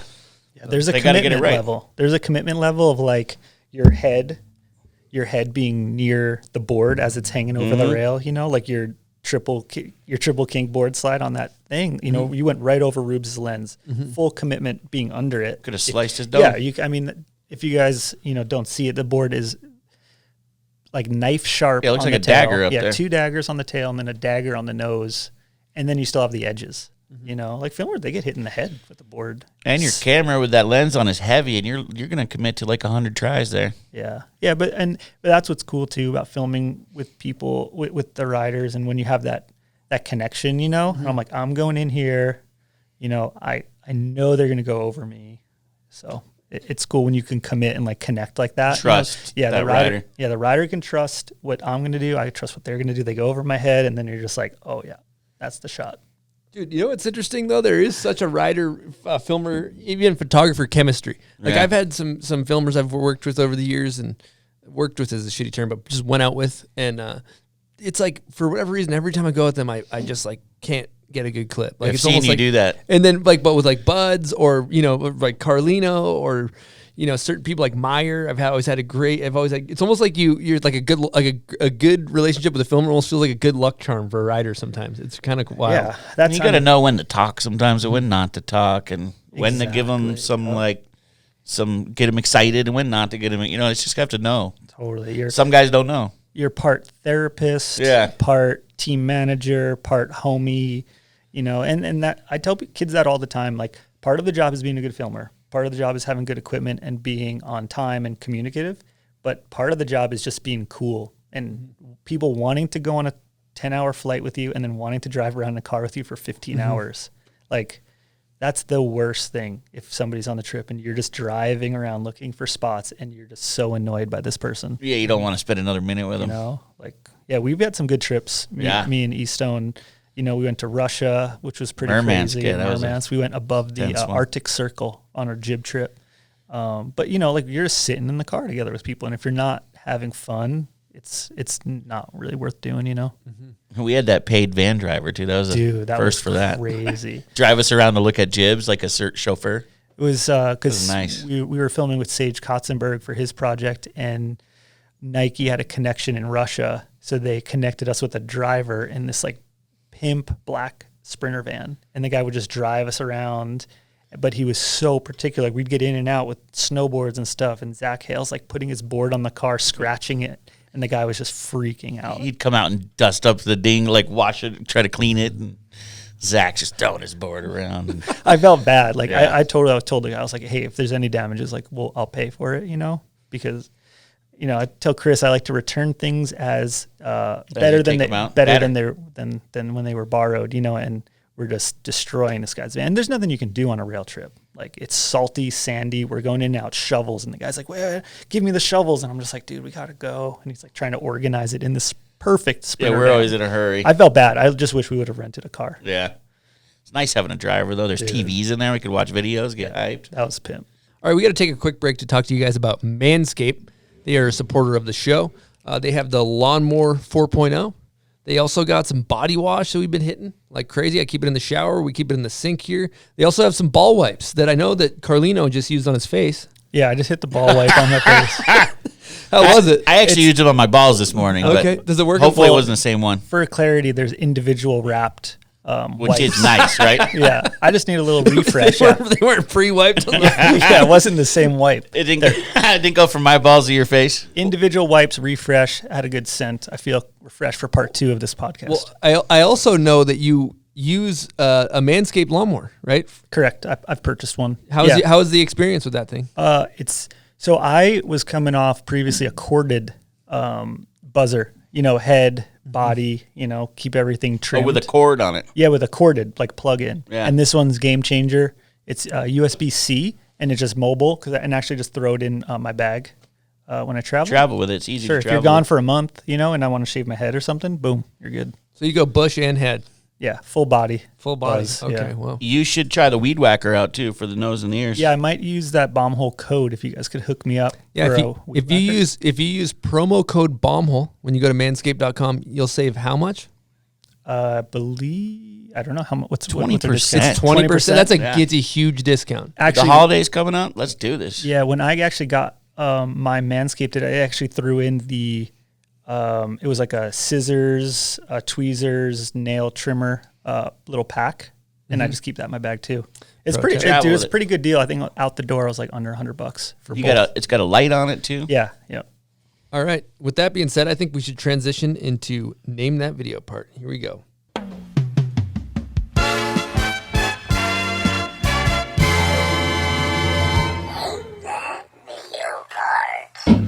Okay, Name That Video part is presented by our friends over at Mammoth Mountain. They have one of the best early season parks. They usually turn on real quick. You get tons of fast park laps. The park crew there is amazing. In the midwinter, what do they got, buds? In peak season, the Unbound Terrain Park, they have 8 different parks, 3 different half pipes, various abilities. So a guy like me can hit the little dogs. A guy like you can hit those hogs. I know you're a mini pipe connoisseur, right? Love the mini pipe. They should actually maybe change it to Buds' mini pipe. Buds' Bistro? Buds' Bistro. Let's go. I know, Joko, you spent some time in Mammy? Yep. Yeah, we'll do a Mammoth trip once or twice a year. Actually, my parents will come out from New York. We'll take my dad up there. He loves skiing there. And actually, Mammoth was one of the spots I had one of my very first shots in a video of Mark Riley in the main park. Mm-hmm. I think back 5 or something on that big main jump in there. And it made it into... I forgot it was a Canadian movie or something. Mm-hmm. He was on Academy at the time. A lot of the park history. You can see from the lift. Chair 6, main park. Yeah, love watching people just go off under the lift. Yeah, it's cool. I mean, imagine like a park you could film in, and then they have the mini parks, like even just one trail over, and you just jib lines. So I read the mini stuff. There it is. Well, Mammoth is giving away a 4-pack of tickets if you know the correct answer for Name That Video part 2. Joe's going to do his guess, listeners' guess for yours. You get 4 tickets. So you guys could potentially have an incredible little trip to Mammoth if you know what video part is coming throw up. in a little bomb hole swag too. If I know the video part, do I get the 4 tickets? I don't know, but let's give it to the all right. to the peeps on this one. All right. All right. How are you feeling as far as confidence levels 0 through 10 for naming that video part? Pre-2012, 10. Wow. Post-2012, a 2. All right. Well, Justin Meyer helped me out with this one. Is like he said you might need to give Joe a softball. Okay. Yeah, if it's a softball, I feel good. Okay, here we go. I thought we were getting harder. We'll see. We'll see. Oh, easy. Nima Jalali in Neoproto, self-titled. That's actually incorrect, but it's Nima Jalali in Some Kind of Life. Oh, Some Kind of Life. All right. But You got the the rider. fact that he knew just off the Yeah. That was when he was standing on top of the thing ready to drop in, filmed by Ned Casual. wow. Jeez. Meyer actually filmed him throwing the snowball at the car in the intro. I found out as well. Oh, really? So what we have here is a bomb hole cooler. There's the buttons on the top. There, Top button. Yeah. And it's packed full of merch. dude. Barely get it open. Dude, You I don't got even need a hat. Bomb hole beanie, bomb hole. Got 2 hats. You got 2 of them. We're this swimming is in those sick. corduroy Thank you. hats. So Sick. give one to the significant other if mug. you want. Or have a backup. We got the mug in here, too. Dude, this is all the sick stuff. We give the guests the good stuff. Nice, dude. Do you know where Thanks, you can find that mug, buds? I do. Where at? Bombhole.com. That's absolutely correct. Is the code JC20 on Bombhole working? For this week, should we do a promo code for Carlino and see how it does? Yeah, let's see. Let's see how it goes. Do you want to do a plug for your promo code on bombhole.com? Yeah. If you guys go to Bombhole for the next 7 days, JC20, you'll receive 20% off of your order.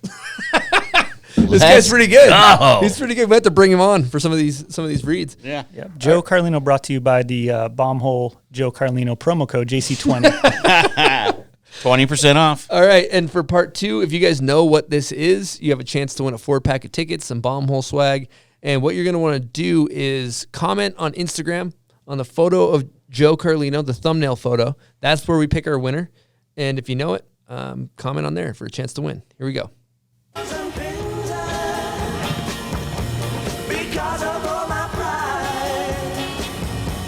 Okay, thank you guys. That was a softball.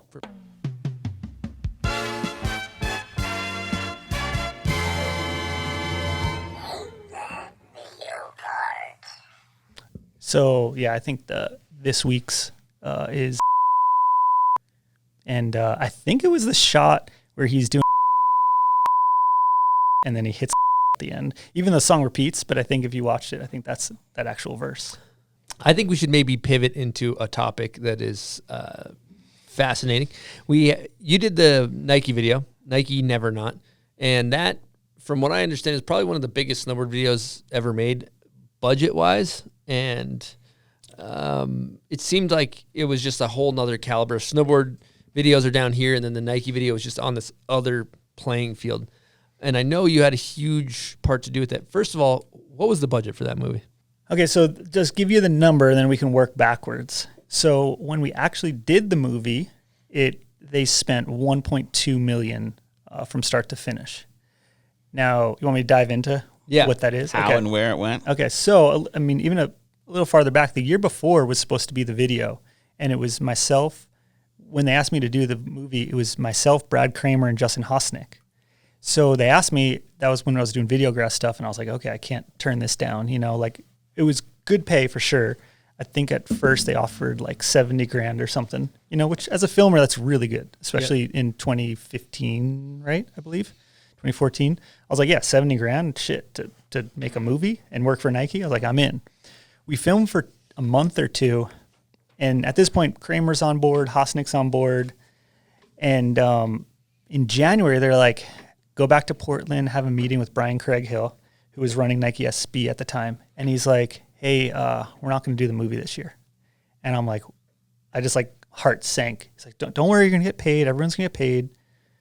And I was like, okay. He's like, what we want to do is with the Olympics coming up, we can get a lot more money from global Nike and all the different geographies, Asia, South America. Everyone can give extra money to make a bigger movie. I was like, okay. And yeah, that's kind of how the 1.2 million comes into play. With that, we had to pay for all the riders' travel, which was contractual. If they did anything for Nike, any person on the team who went on a movie trip, we had to pay for that out of the movie budget, not a travel budget.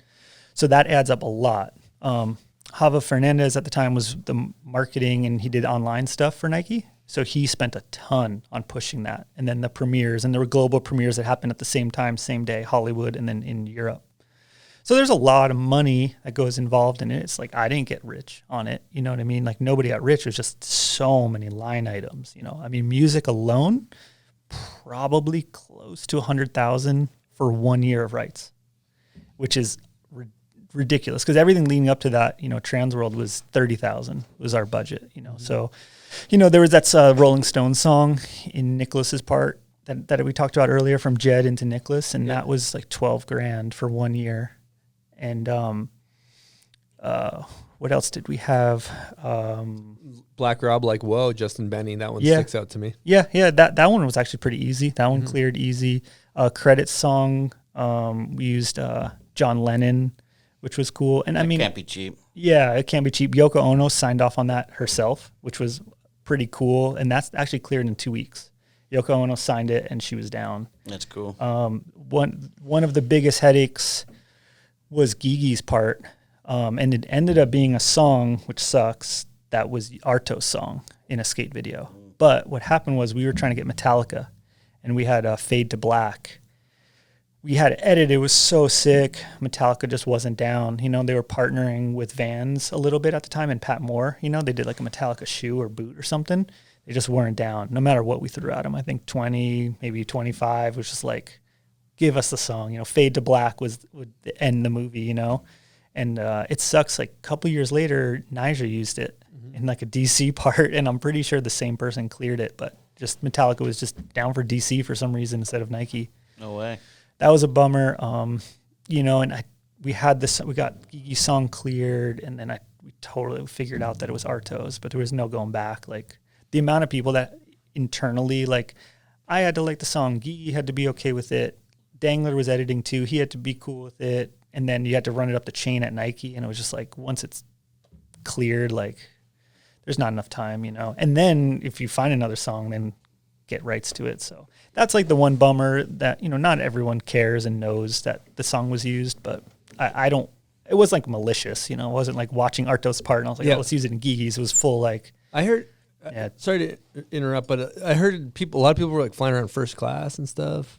Maybe early Nike days. I heard that too. Yeah, well, that's like the team stuff for sure, not movie. You know, like, that's what's crazy. Like, Benny posted a photo when we were filming, and we had 6 of us in a hotel in Calgary.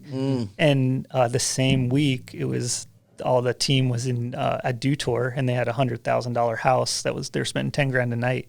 And it was funny because there was a team photo of the contest guys, and then me, Benny, Austin, and Jed all in one hotel room. Wow. But it's just cost of doing stuff. It's like, yeah, where does the money go? What about heli budget?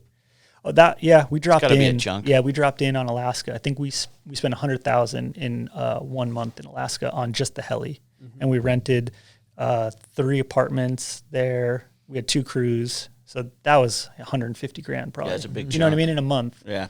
You know, and then you have other filmer salaries. We had the Pirates guys in Innsbruck. They were filming with Nico and Gigi a bunch. So that was another salary, travel. You know what's also interesting too? Think about from your perspective though. It seems like as you kind of evolved as a filmmaker, you were kind of working for yourself.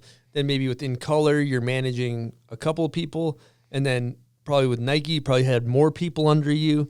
You seem like you got into the art of managing a lot of people in that process, kind of really honed in on that, right? Yeah, and that's, you know, part of the job in life as well. Like, whether you're making a movie, you're doing graphic design, or you're working here with your team, you know, you guys have a bunch of people. Like, managing people, expectations, creative criticism, that goes a long way. Going back to the people who inspire me was the guy at Nike, Riley Poor. He was the internal project manager. He is actually one of the most inspiring people I know. He had a neck injury and became paralyzed from the chest down, and he went to work every day. And he used to make movies. He used to make ski videos. So he knew what we were doing, but he was my guy internally, grinding for us, getting budget. Like, oh, these guys need a park shoot. Let's get them the money. They need the heli budget. Get them the money. And he would get driven, picked up from his house every day. And he did it, you know, worked at Nike for 6 years or something, every day in a wheelchair, back home. And I'm like, you know what? If like Riley's doing this like 12 hours a day, like I can be out in the field filming, you know. That was a really big inspiration for me. I was getting choked up. He works super hard, dude. It's crazy. Yeah, it's crazy. But yeah, like that number is big for sure, but it goes like. Is that the movie they had the heli in Iceland? Where they're jumping a roof cap? I thought that was a that was just a drone. Oh, drone. Yeah, yeah, that was the a drone. Haldor shot. Yeah, exactly. Were you there for that? I thought Benny had a heli in the streets somewhere. That was early Nike ads. Yeah, that was okay. original Nike ad. Colbert shot everything from the heli. From the heli. You know, yeah, I mean, man, dude, I heard crazy stories about first class flights. Like Austin told me a story. His first trip with Nike, in his contract, he had to fly first class, and it was like $12,000, $10,000. You know, like from LA to New Zealand. But like, yes, like looking back, it's you know, it's a lot of money and you waste money, but it's a write off for them. You know, it's like expenses, and they want to treat everyone right. You know, like Jed got on Nike before the movie, which was great. He went from Air Blaster to Nike, you know, and Jed was able to buy a house. I was able to buy a house, you know, after working for them for 2 years. You know, I can't complain about that stuff. Like, you know, and they treated everyone so well. And I've learned a lot from everyone that worked there, especially managing people, the way you speak to people and the way you work together. It was like no group I've ever worked with. Just giving me the opportunities, like, you have a vision, cool, let's do it. You know, like, what do you need? And it's kind of, you know, how I was with the riders, but, and then somebody finally did that for me, you know, like, what do you need? Like, is it cameras? Is it lenses? Is it the helicopter? Is it the song? You know? And that was like probably one of the coolest experiences. And I'm glad that was like my last real big snowboard video. You know, I still shot with Sage, and we did the Sage and Haldor videos together, and that was great. But, you know, to be the last video I worked on, I don't know if I could top that, you know. That budget has to be right up there with That's It, That's All, I'd imagine. Yeah. I think I heard a similar number. Yeah, I think that's the Travis Rice stuff is probably the only one that I've heard that compares, you know.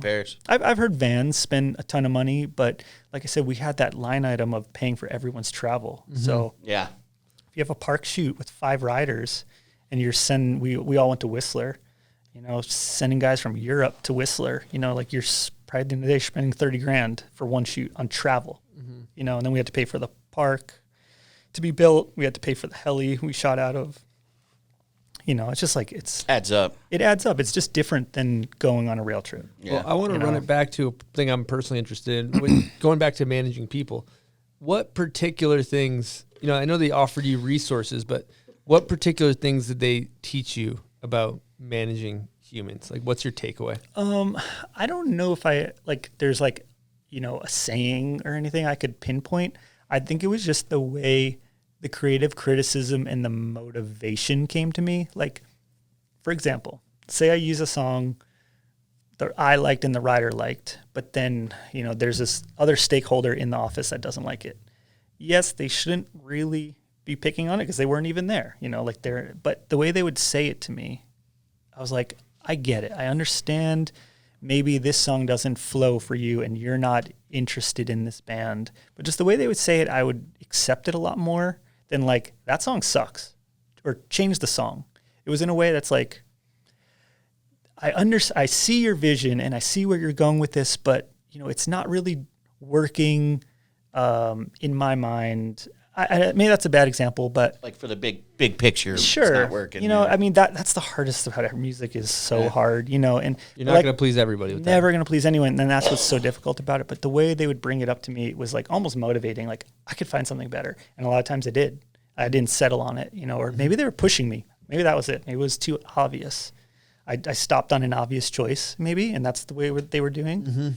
So just things like that. And I've taken that really far. You know, what else would they teach me? I know you said something we were driving yesterday about how they were like extremely positive. Like they gave you a lot of positive reinforcement. That's exactly it. You know, like, you know, sitting in, other things I learned actually was like the way they had to lobby for budget, you know, internally. So I'd have to do, you know, sizzle cuts, and they shop that around and get other people on board and get other people stoked on it.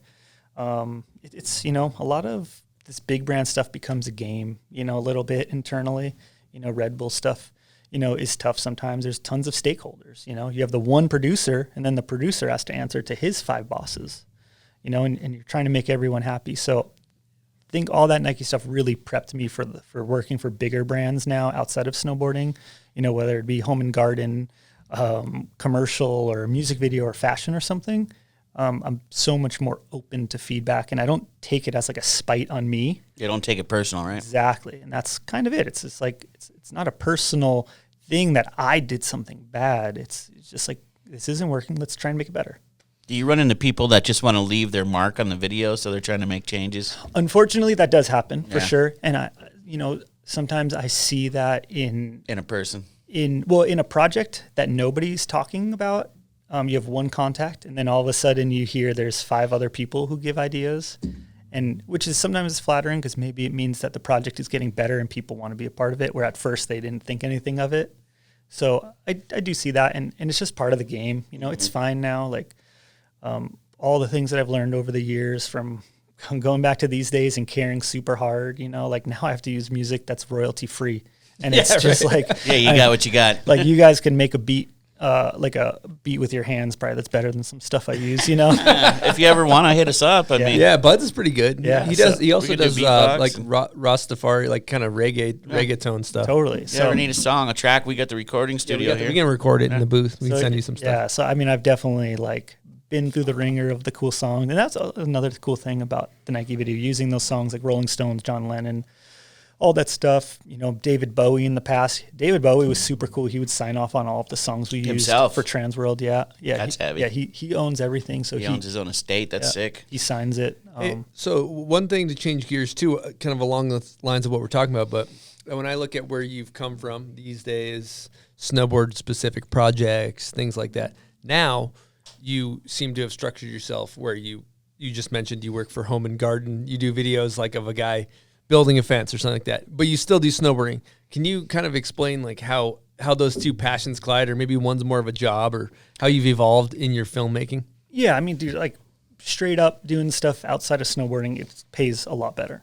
You know what I mean? That's kind of a given, So Home and Garden, shooting how to build a fence video or something, it's not the sickest, but I build fences. So me and Chip built a fence in our house, and I'm like, so doing a video how to, I'm like, yeah, it's actually not that bad at this point in my life, but it just pays, it pays stupid money. You know what I mean? Like 4 times what you'd get in a day to shoot a snowboard video, to build a fence video. Yeah. It's the same thing though. I got to get the voiceover. I got to get the cut shots. Let me get the detail shots, slow-mo getting that screw in, Oh, I didn't, you know what I mean? Like he slipped on the drill. Like that's like coming off early. Yeah.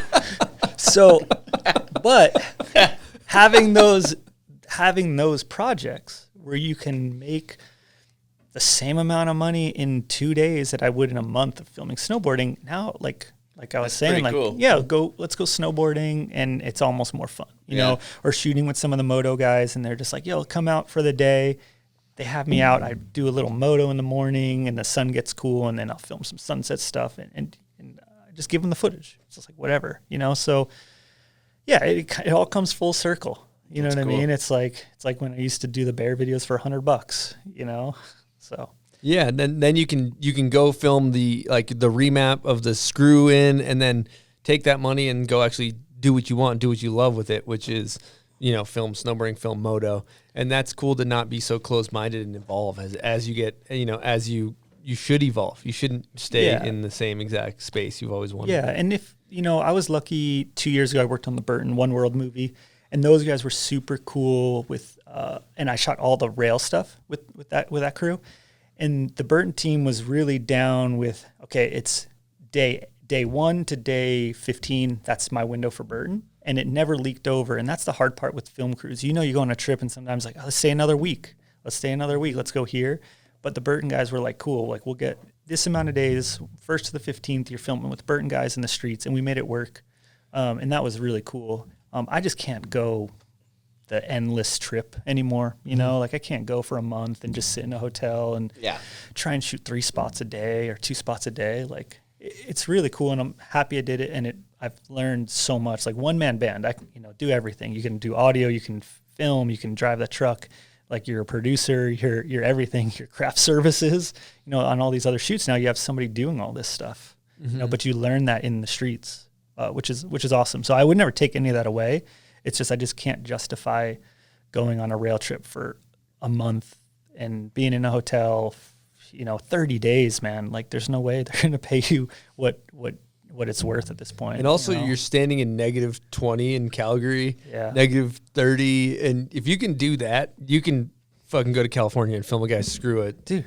Drill something into a fence. I even found it with Moto. It was so much easier. Like you drive to the track and I park here and the Supercross track is 5 feet away and you're just in shorts and a shirt and it's awesome. But it's just something totally different. You know what I mean? Like filming something different, I think is just exciting, whether it's a fence video, it's freestyle, I don't know. I've always just wanted to do something more and more and more, and that was actually a reason I left TransWorld after In Color was Evan got let go at the time. So nobody was running the website. Evan Lefevre. Yeah. Yeah. He got let go and went to Monster. And I threw out to Annie and Nick and I was like, hey, like I want to do the website stuff and do the movies. And they were just like, just focus on the movies, just do your thing. And I wasn't into that. I always wanted to do more and more and more. I didn't want to just make another movie and try and win Video of the Year. Progression. So that's why I ended up leaving and partnering with Justin Meyer for Videograss. And we did the whole website and we had 8 filmers and it was a video every day of the week. Because I always want to do something more, It's still to this day, I mean, I definitely like taking it a lot easier now, but it's cool having these like goals, Another thing a lot of people don't know about you is your big human optimization guy with your Whoop. He's got one of these Whoops. And what's a Whoop? Explain your whole deal with the Whoop. So Whoop is like a recovery tracker, I guess you could you call it. And so I wear it's here. You can wear on your wrist or your bicep. And yeah, it gives you your strain for the day. It gives you, your resting heart rates, all this stuff. But the most important thing, what's different than like, say, a Fitbit or something or Apple Watch, it's all about your recovery. So you look at it in the morning and you see how well you slept, how recovered your body is, where your heart rate is. It even does respiratory rate, like how many breaths per minute you're doing every day. That's really important, especially in this day and age in COVID. It gives you a baseline, and then if it spikes up, it's potentially you're getting COVID and you don't even notice, like 2 or 3 breaths a minute. You don't even really notice the difference, but on your chart, it's a huge spike.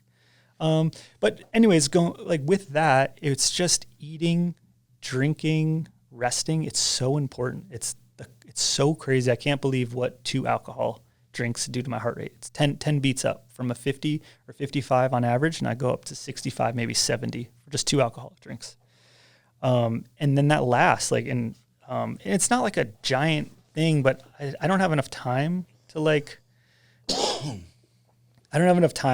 to not be able to I want to go ride today. Today's my day off. I want to go ride. It's like being hungover, having drinks or eating the wrong food. It's weird. I'm not crazy. I'll still do pizza. We had custard the other night, I'm not crazy about it, but it's really cool to see on paper what you feel every morning. What about, you said something about water that I thought was fascinating. Oh, yeah. I mean, hydration is the biggest thing for recovery and your heart rate. If you're dehydrated, you see that in your heart rate, you see that in your recovery. If you drink a gallon of water, I can almost guarantee you'll be, 65 to 75 or 100% recovered each day. So when are times when you've seen that your heart rate's fully recovered, and when are times when you've seen where you're fucking strained? Yeah. So stress is a giant problem for me. I guess all through the podcast, I was talking about stress, but on your recovery, you can really see stress. A bad night's sleep, you're in the red, which means, it's either your heart rate's up or you just didn't get enough sleep recommended. But recently I went back to my parents' house in New York. I had no work for the week. Went for my sister's birthday. All I was doing was hanging out with my family. And every night I was in the green, recovered, and 100% sleep. Because I had zero stress. I didn't have to, sometimes you wake up in the middle of the night and you're like, I got this and this to do tomorrow. So I've been working on all these techniques of write a list down before I go to bed of what I'm doing the next day. Because what happens is when I have a list, when I have these things in my head, these 4 things I need to do, whether it's an oil change, an edit, or paying somebody or whatever, you almost hold on to it all night. And when you wake up, you're like, okay, those 3 things. and then you go back to sleep, and you're like, okay, don't forget those 3 things. So I'm writing down everything, go to sleep, blank canvas in my head, and it really, really helps. But it's wild to see on paper, man, like what sleep does. Like, you know, if you get a lot of sleep, the amount you need goes down, which is cool. And it says it all in the app. You know, if you're getting 8 hours, 9 hours, the next day it might be like, you only need 6 tonight to hit green. But when you're at 6, 7 hours, 5 hours, it's like you need 9 to catch up. Look at it on a more of a cumulative scale over the course of a week, as opposed to just night by night basis. Yeah, it's not like there's no one number. You know what I mean? Like it can tell by your heart rate how much you're sleeping. Heart rate, heart rate, and it gives you your REM. It gives you all these different markers of which sleep you're in, light sleep. What does that thing get up to when you ride Moto? Dude, we rode Moto up in the altitude here, and I hit 199 heart rate the other day, which you also give it a give and take, like, because it shakes, you know? So they call that noise, like when it shakes on your arm, and then because it has a red light. It's like the Apple Watch, you know, it has a light that shines in. But yeah, it's just a strap, you know, and you charge it on. You never take it off. I haven't taken this off in 2 years. Really? Yeah, you have a battery pack, and you slide it on. Is it comfortable? Yeah, you don't even feel it. Let me see. You got a promo code from Whoop or what? Yeah, Whoop. Yeah, you can do... promo code JC20. That's it? Yeah, that's it. That hasn't come off in 2 years. Yeah, well, I'll put it on my wrist, switch it, you know, so I don't get like a rash or something. Yeah, I was going to say. Yeah. Keep that clean under yeah, there. they just came out with a new one that's going to measure your blood oxygen level. Wow. So when you go up and down in elevation, you'll see where that's so that one's coming. What's something like this cost a gentleman like me? So if you use the promo the promo code JC50, we're talking JC50. Yeah, just he's got 50%. No, I'm just joking. Everybody's watching. I'm just joking on the promo code. I don't have any promo code, but I've done some work with them, and that's why I learned about it, and they hooked me up with it. But you actually can just do monthly subscription. But yeah, I don't want to. They get you monthly, huh? Yeah. So you. I'd like to know what my sleep pattern is. Yeah. But yeah, I don't really have a promo code, just so you guys know. And but yeah, I do some work for them. I shot a really cool video with Neen Williams, the skateboarder. Oh, yep. He actually been using it for the last few years. And his video is so cool. Maybe I could send it to you guys. But just talking about getting off alcohol and how using the Whoop helped him with that, and then his training for skateboarding. I don't know if you guys follow anyone follows him on Instagram. He's super into training. I'm surprised Chris doesn't have one of these. Yeah, he's like a fitness person, like a legitimate fitness. Yeah, dude. He eats super well, and like he's all about recovery. I'm just blown away some days, like when these guys are recovered, and I see what they're doing in the gym, and I'm like, dude. But it's all about sleep. I just sleep. I have a really, really bad at sleep. Me too. I was filming actually with a super bike racer this year, and he fell in the race. This is, super bike road racing, He crashed, broke his elbow, and he posted his Whoop score the next day, and it was at a 1%. It was the lowest I'd ever seen. And so your body understands, like, you're going through something, That's wild. That's a good way to transition into, you come from snowboarding, but your real love, you the second love you have is mountain biking, e-biking, and moto. And, a lot of snowboarders are like, oh, God, here we go with the dirt bike talk. Here we go, right? But I think, you're not really public about it. And I think it's really cool what you're doing. Like, you should explain what you're doing next week because nobody fucking knows you do this kind of stuff, from at least in the snowboarding world. Yeah, so I don't know. I'm a, some might call me a numbers guy. I'm real technical about some stuff. And Chris is probably just talking about, like suspension and stuff like this and tuning bikes and setting up bikes. And, I used to race mountain bikes from when I was 15 to 18. Then I got into motocross and then snowboarding took over for 10 years and work and all that. But so next week, I'm actually helping with a motocross test, a shootout, they call it, where you test all 6-7 bikes together with Vital MX. And it's cool. It's fun. It's like I'm one of 6 riders. I kind of check the mark of the 30 plus vet rider, mid speed. And you ride all the bikes back to back for 2 days with the manufacturers. Like every brand, like Yamaha, Suzuki, Kawasaki, so on and so forth. Yeah. And all like the manufacturers are there. You do, a few laps, you come in, you tell them what you're feeling, you're changing stuff. And then at the end of the day of the 2 days, all the test riders say, hey, I rode this bike in this setting. This was my favorite. This bike in this setting. And that's how you just get the top 7 bikes of the year.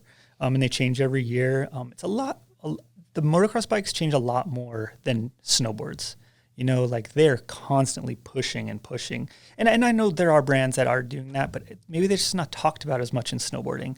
You know, it's not like, oh, we found this new technique of making this edge so you go on ice better, which there is the serrated edges and all that, but it's not as much as motocross where they're like, we tweak the frame 1 degree and it is a night and day difference. And I don't feel that with snowboards in the snowboard industry. And There's a lot of moving parts in a moto. Yeah, but that's also why isn't snowboarding doing that? I think the answer to that would be because racing is very results driven. It's very, I'm faster than you. It's very performance driven. We don't really race. There's an exception of a couple border crossers out there and some bank slaloms. You don't think a good board, just us going out and cruising, and you're like, dude, this thing turns itself. True. You talk to a board company, though, they're going to be telling you a lot of different stuff. I think we could talk about it more. Yeah. And maybe it's because I'm at this age. I'm a totally different age than obviously when I was 20, and all I cared was about a graphic. But why aren't we using titanium hardware? You know, like why hasn't the binding changed? Why aren't boots different? Ski boots are the same that I used when I was 3 years old to an extent, but they're not like revolutionary where I'm like, I want to jump in ski boots now because they still hurt like crazy, or I feel like my shins are going to snap off. You would think think by now ski boots would have figured out it less painful and heavy. And dude, my dad just got a new pair of boots and got custom fitted, and I'm like, I couldn't tell if they were from 2010 or 2022.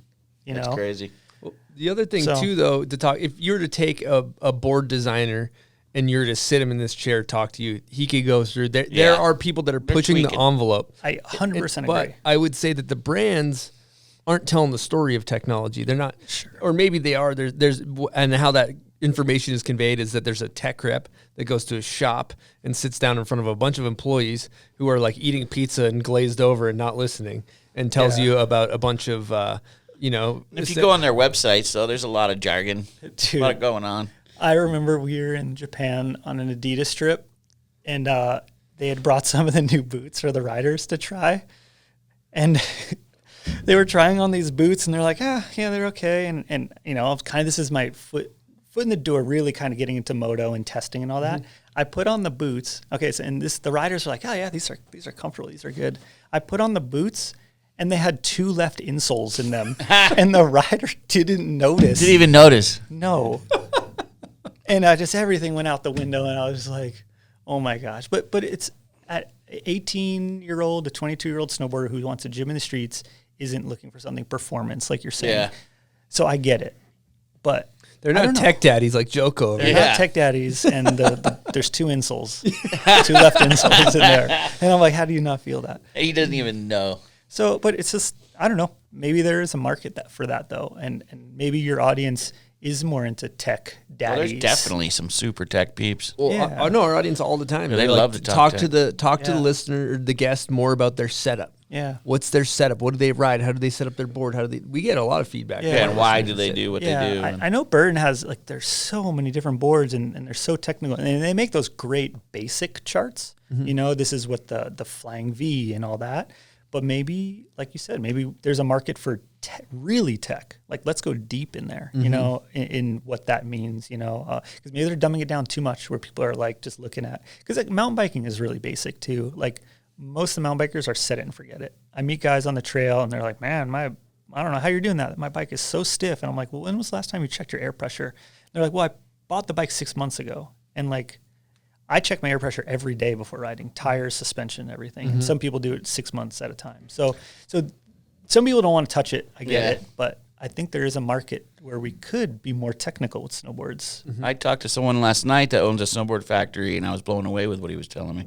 Cool. So, yeah, maybe they just got to shine a light on it more or throw it out there and let's see if it sticks. You know, TransWorld used to do the board test, which was really cool. But again, it was very basic, very layman's, like this board is good for this with a couple of pros and cons, you know? But yeah, I don't know. It's worth a shot. Like maybe it'll bring a new audience in that's more into being tech. I think we're gonna move into that space. There's a lot of people that are so into the tech. Yeah, I'd be interested if that takes off, you know? Well, we'll get our feedback from our listeners. With that being said, let's get into some hot takes. Okay. Hot take. GOAT. Michael Jordan, if you will, of snowboarding. both male and female. Who you got? Part 2, I'm going to do snowboarding filmmaker goat. Goat of snowboarding. A couple. We could go Whitlake. Wow. Great answer. I was always a big fan of his. Great answer. Love that. That might actually even be the correct answer. Never filmed with him ever. I've met him a few times. Some of my friends in Portland were friends with him, and I heard this classic story, which maybe makes him more of a goat. This might not be true. We could fact check, but supposedly when he was at his peak, M3 was trying to get him, trying to sign him. Supposedly in one of his contracts, he said, "I'll sign with you if on every Friday you give me 12 warm donuts on my doorstep." And supposedly that was true. And they showed up every month. Can't confirm or deny. we'll have to ask that when we get him on the show. Yeah. Man of mystery. And then And they better be warm, huh? supposedly, but you should fact check that. But that was like, that's an all time, like, you want me? Sure. This is what it's going to take. But yeah, dude, he's so cool. His stuff in the Kingpin videos was always like unreal.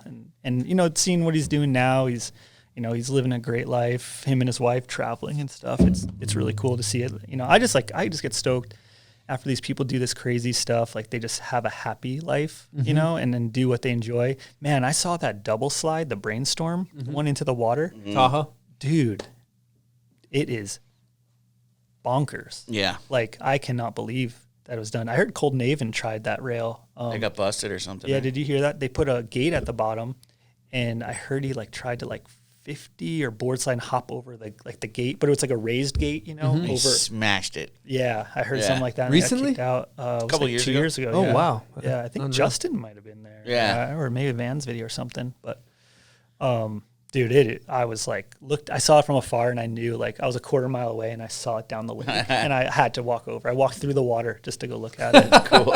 And I just I have a photo. I'll send it to you. Yeah. Nuts. Female goat. Who you got? Female goat. Off the top of my head, I'm gonna go Desiree.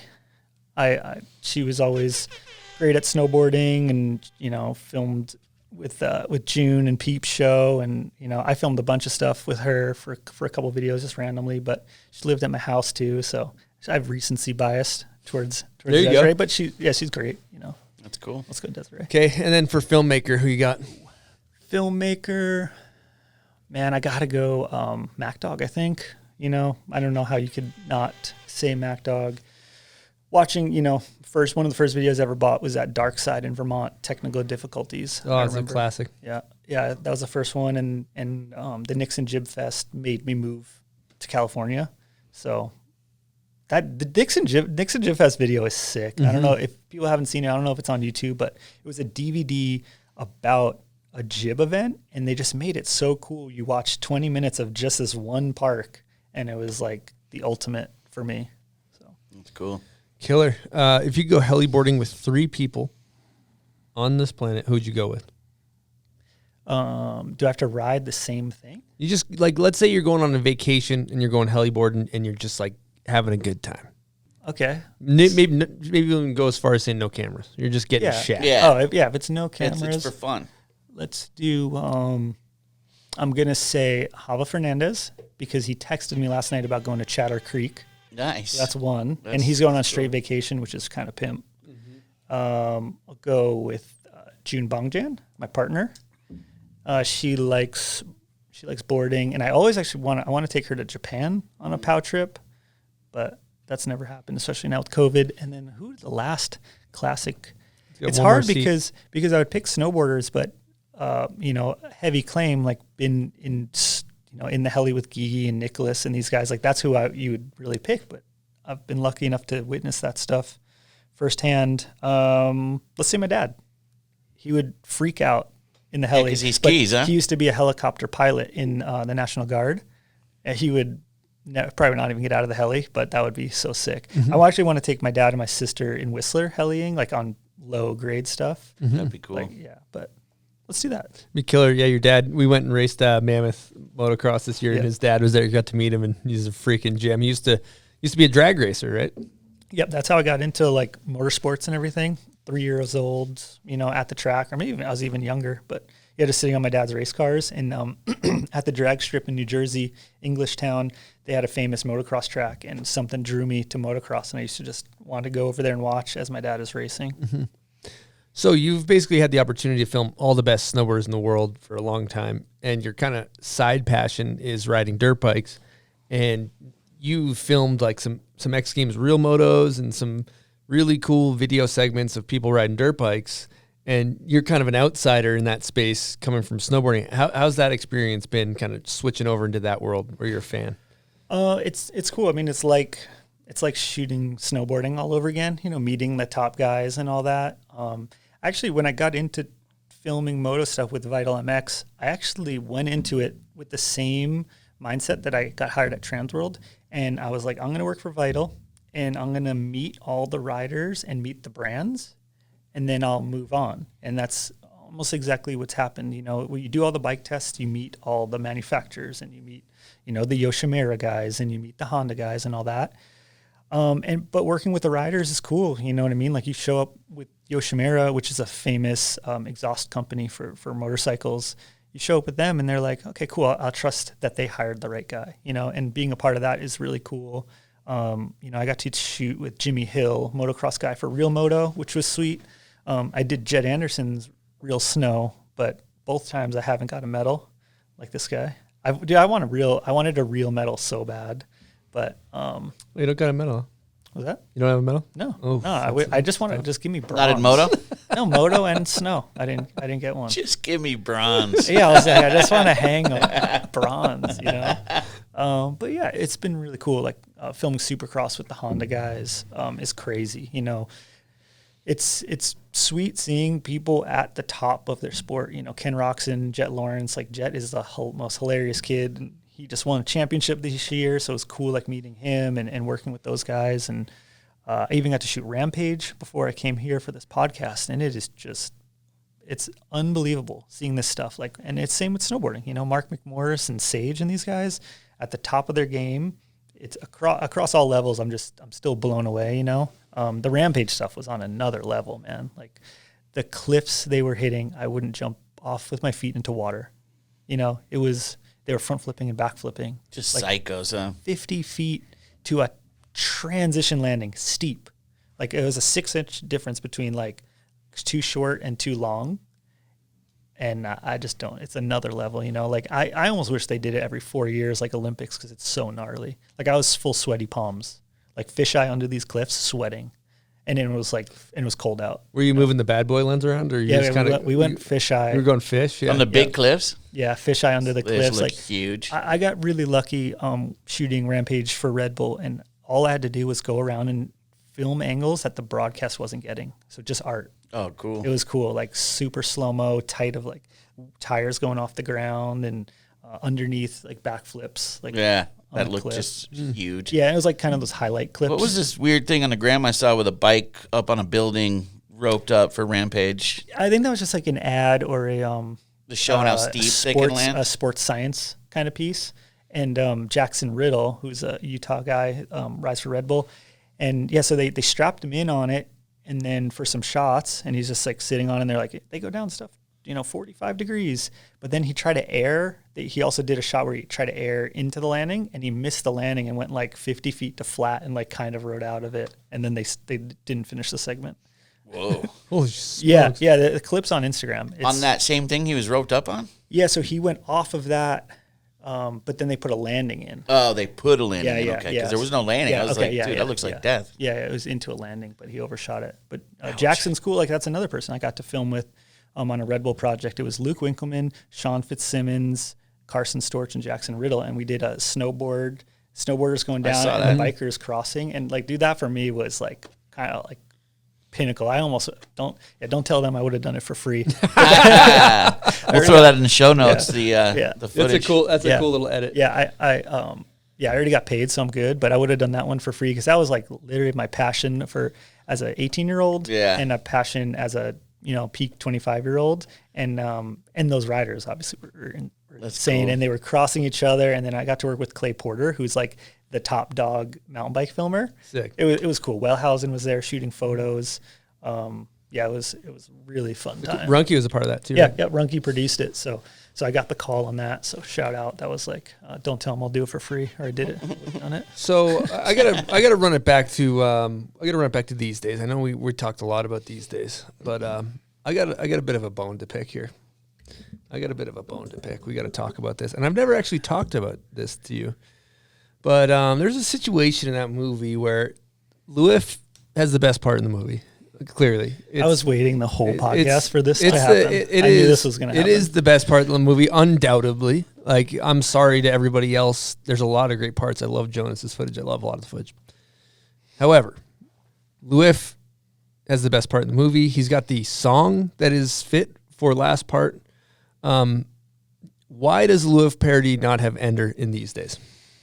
So at the time, basically the way we edited the movies and most of the videos, even up until the Nike video, even we did the same thing. You edit a part solo, like as a standalone chunk, and then we all kind of watch them and mix them and see what works, And it's sad to say at the time, like no video had ever ended on a rail only part, like straight up, like that was like a conversation. And I also like to give all the riders equal opportunity. I'm not gonna like say Robbie Walker, you're not cool enough and you're not wearing tight pants, like you're not going to have the Ender, right? It's like Robbie Walker did all 4 1080s and that had never been done either. So it was and we all watched the parts, like, me, Gary, Corey, Nick Hamilton, like we all watched them and we're just like, I don't know, we think this fits. And it could go back to that thing. Maybe I was too close to it, too close to the shots, and looking back. Would you say that's your biggest regret in life, or? No, but sounds like it's Chris's biggest regret for you. Yeah. No, it's not. Like, cause I still believe, like, I like to give everyone the opportunity. And dude, nobody knew at the time Louif was going to be Louif. So you're still saying you made the best choice? I mean, I wish it was the other way, just so I wouldn't get texts and calls about it from John Stark all the time. He still hits you up? Yeah, he still asks about that all the time. What about, I feel like I've lost sleep over it. I know Hava's lost sleep over it. It just feels like, everybody has to, like people mess up in life, okay? People make huge, massive, unforgivable mistakes in life. And it's like, that just might have to be one of them, And you got to live with it. Have you had to do therapy to learn to live with that? If you watch the song, it has like a weird ending on the song on Louif's part, and Robbie's has this nice like bang at the end, like the curtains drop. That was one thing I still remember to this day. If you watch Louif's, the way the song it almost like fades out, it's kind of like and then like Robbie's is like bang, close the door. And this is pretty early in Louif's part, right? Or in his career. First part besides Bandwagon. So I've learned that sometimes you don't want to give them last part too early. Well, you might have been helping They get Louif fed out. too quick. Yeah, you kept him hungry. He might be responsible for his career going off the way it went. But also like I was telling you, and same with like photography and your snowboarding, over the years you really hone in what you want versus what other people want, and that's where I felt in color was more what I was in my head, where the other ones I'm like, cool, like let's do the graphics this way, or put this guy last, or put this guy first, Did Louif have first part?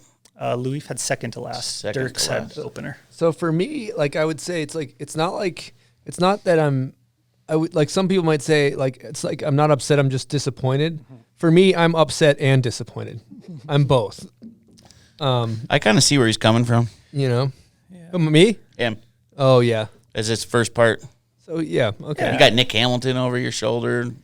I guess they're part of the problem too, huh? Yeah. There's other people to blame. Yeah, I mean, it wasn't my sole decision, so that's why I don't feel as bad, and that's why I don't really have an answer. So there's other people that we can kind of point blame at. Yeah, it's a collective. So like we collectively all should make agree. a Venn diagram, and I can't to find out who really is. I don't remember if Corey or Gary were like, "Oh, this should be Ender," and I argued back or anything. I don't remember. I'd like to know that. I think we should do like a Netflix special. Kind of studying exactly how this decision the science where it went wrong. Yeah, science versus the streets. Yeah, science versus the streets. Exactly. Maybe we could do a piece on it. Yeah, and interview all the people involved. Yeah, interview each party.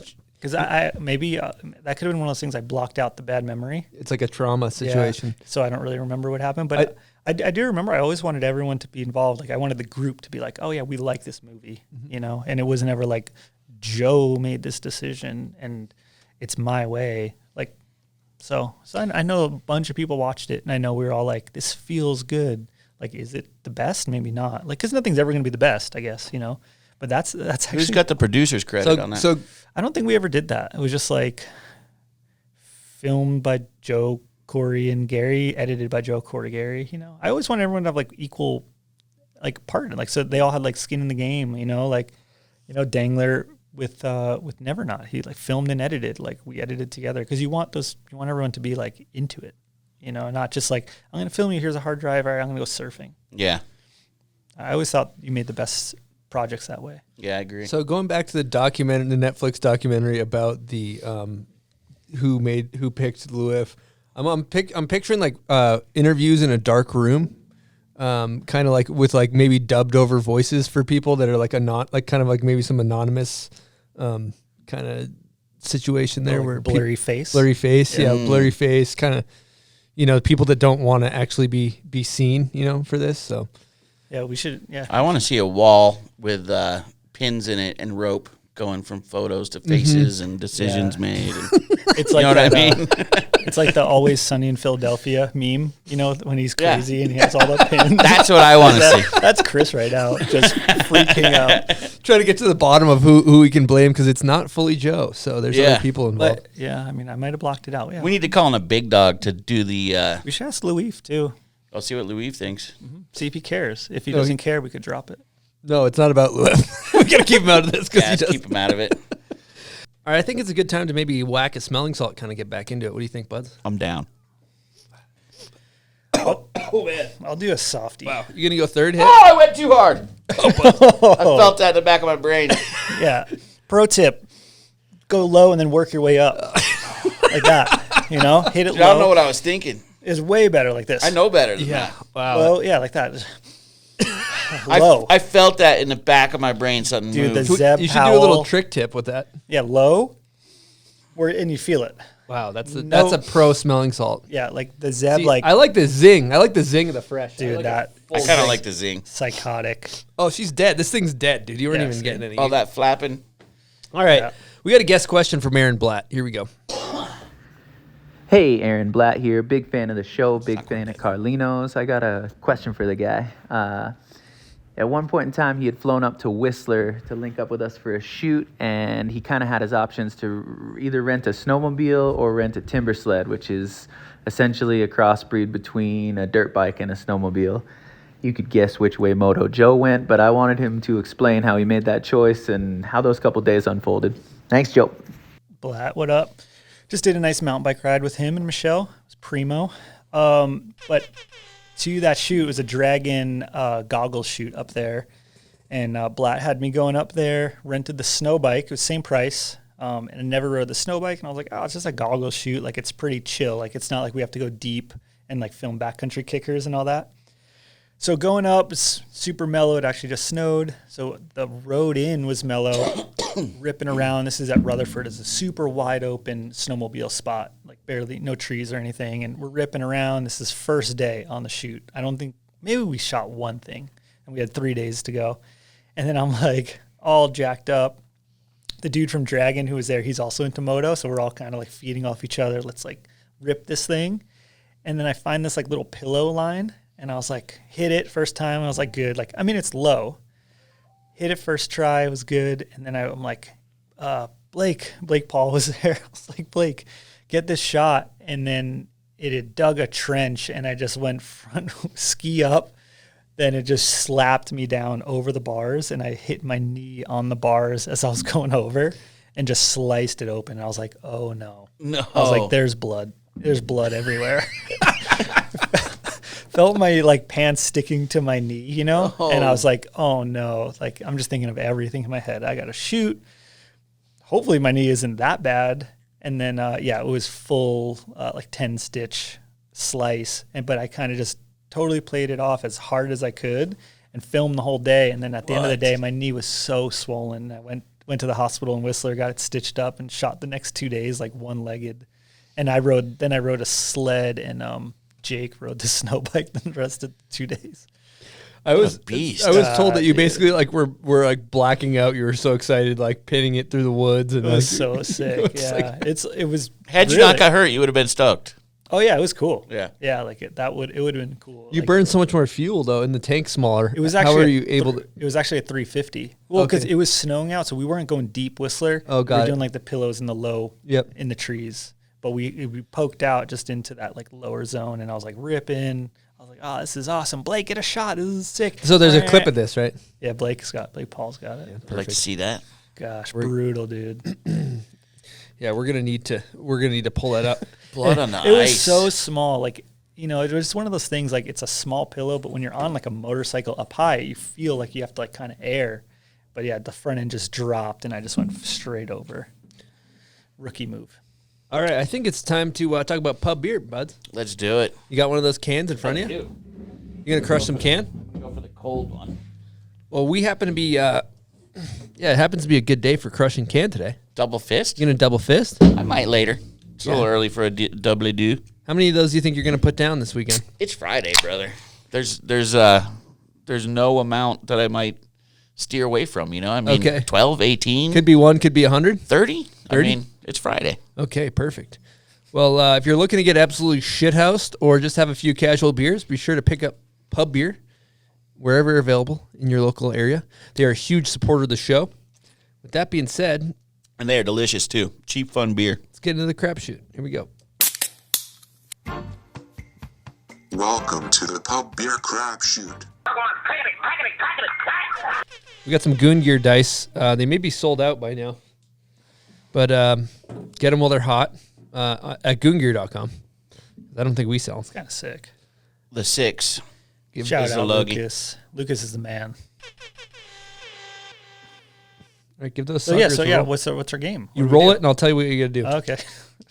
Dude, we used to play dice, the 4, 5, 6. Remember those games CeeLo? were heavy. We got a 4. 4. Oh, what was one of your worst bails? I feel like we just heard it. Yeah, that was pretty good.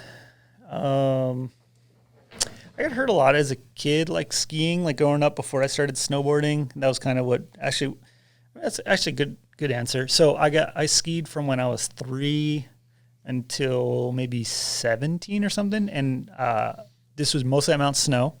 And it was pretty sick at the time. They used to have X Games and stuff. And so we would get to ride those parks after X Games.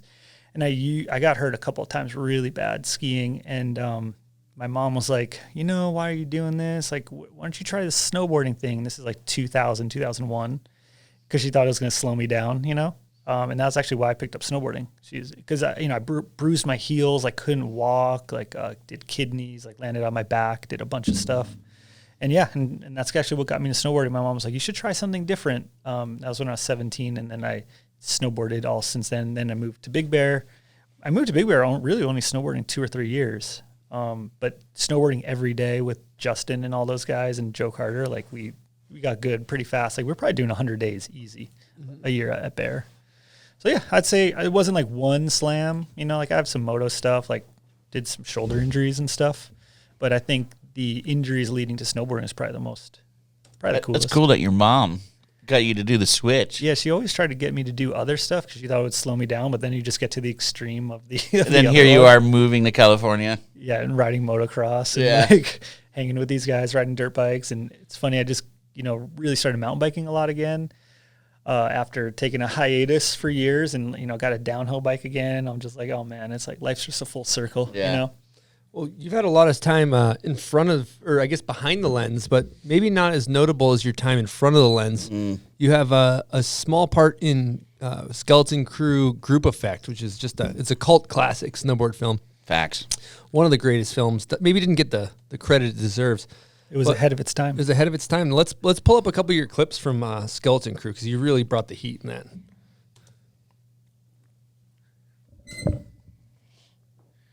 So there we have the front board on the, and then the 1 foot. As a stale fish to flat in Sorels, just so you guys know. Hippie hop. Yeah, hippie hops were in back then. That's hippie hippie hops were big in Jesse Burtner's, Think videos. So we did those a lot around Bear when we could. Was that, as far as on a board, would you say that the skeleton crew part was your peak? I actually had a shot in, I think it was the first Bear DVD, the park video, hand plant wall ride. It was like a 5-foot wall ride. I was good at hand plants. That was kind of it. I've done like 3 backflips my whole life. A funny story about the backflips. I was like, it was first year I lived in Bear, and I was like, my girlfriend from back home I was dating at the time, and I was like, all upset, and I was like, I'm gonna go out and do a backflip today. I don't even care what happens, and I learned backflips. Yeah, just an emotional kid. We were in tight pants. So, Joe, I got another Patreon question for you. Let's see where we're gonna go with this right now. All right, this is from Wyndham Miller. What do you like filming and doing more, moto or snow? That's interesting. I'd say right now I have to go filming moto just because it's new, different. Like, I'm not friends with the riders, the professional guys. Like, you take it all for granted with snowboarding, calling up call Mark McMorris Sage, you know what I mean? Just texting these guys like Olympians, where when I see the motocross guys, it's out of my element a bit more. So I see the Supercross champion and I'm like, doing an interview with him, you're like, all right, I got to be on my A game right now. Like, don't annoy him, so I think that's just fresh. It's hard. It's, keeping things fresh is always new and fun, but I like riding moto a lot, which is fun, but there's a fine line, man, with everything, with, your hobby becoming your job. And that's one bummer about snowboarding. And I'm over it now a bit, but there were some years where I get home from a trip, and everyone's like, let's go to Bear, go snowboard. And you're just like, oh, man, I was just 10 days straight in the streets. The last thing I want to do now is be on snow. So that became my job, where now I this year, actually, I'm really almost more excited to snowboard than I've been in the last 5 years. So maybe next year, if you guys ask me this question, it'll be opposite, Love it. I have a question, too, because let's talk about your motocross career here. So, race B class. 30-plus vet racer. How are we feeling coming into, next summer? What are we going to do in the off season? You got a training regimen. You think we're going to get on top of the podiums? Would you like to thank your mechanic? Anything like that? So going into Mammoth. So Mammoth motocross is a race that's been around for, I think it's going on 53 years this year, consecutively besides the COVID year. And yeah, I don't know. I'm going to try and do B class again, which is pretty freaking fast, man. Like, I got top 10 in C, in the C class, which is like beginner class. So I moved up to B, and they're just so fast. And you're doing 7 laps at 10,000 feet. So you're riding for maybe 18 minutes, heart rate's probably 180, 190 for, almost 20 minutes. And it's just, it's brutal. But I think from last year, what I learned, I need to prepare a little more at altitude. So I'm actually going to try and do more moto in Big Bear this summer. So in June, go up there more and moto at 8,000 feet. So it's not a big jump. It's crazy going from LA at 0. Yeah, it's a huge setback. To doing a 20-minute race. Yeah. And there's a practice day, and then you do 2 races. So you're doing like 5 big motos at 10,000 feet. Is like my lungs were burning when we went up there. Chris was there, and Blum was racing Scott too. Blum So it was super fun, man. Like I've been going. This will be my 5th year racing Mammoth, I think, and it was really fun this past year with Blum there and Chris, and you get to meet more friends. Where a lot of times I was just going up solo, but that weekend that we race is awesome. It's only 30 plus riders, 30 years old, so it's like a different thing than the teenagers and trying to murder each other going into the first turn. We're all trying to go to work on Monday. The best was he was behind me with a red camera for my first gate drop, and literally like full blown red camera. And we're racing C class, like not me and Blum are on the same gate. 40 man lined up along a gate. It drops. We all fly out of the gate up this huge hill. And I fucking had a horrible start where I stalled my bike a little bit, and literally like he's a red camera behind me in the start. I was the last guy out of the gate. Yeah, it was classic. People were like, "Who is that guy?"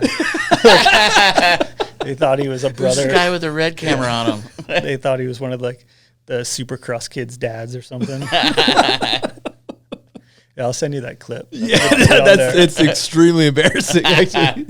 But yeah, bogged. I think I started in third for the record. I think bogged like a son of a gun. It's all fun, man. Like having these things to do outside of work and outside of what we have to do, just get your mind off real life. You know, I think everybody should have hobbies outside of what you're working, man. It's the best. Even today, I went mountain biking this morning before the podcast, and there was all these things I'm thinking about that I have to do when I get home. And dude, for that hour and a half, I was just grinding up the hills and trying to go as fast down as I could. And then I get back to the car, I'm like, shit, I still got to do that stuff I forgot about.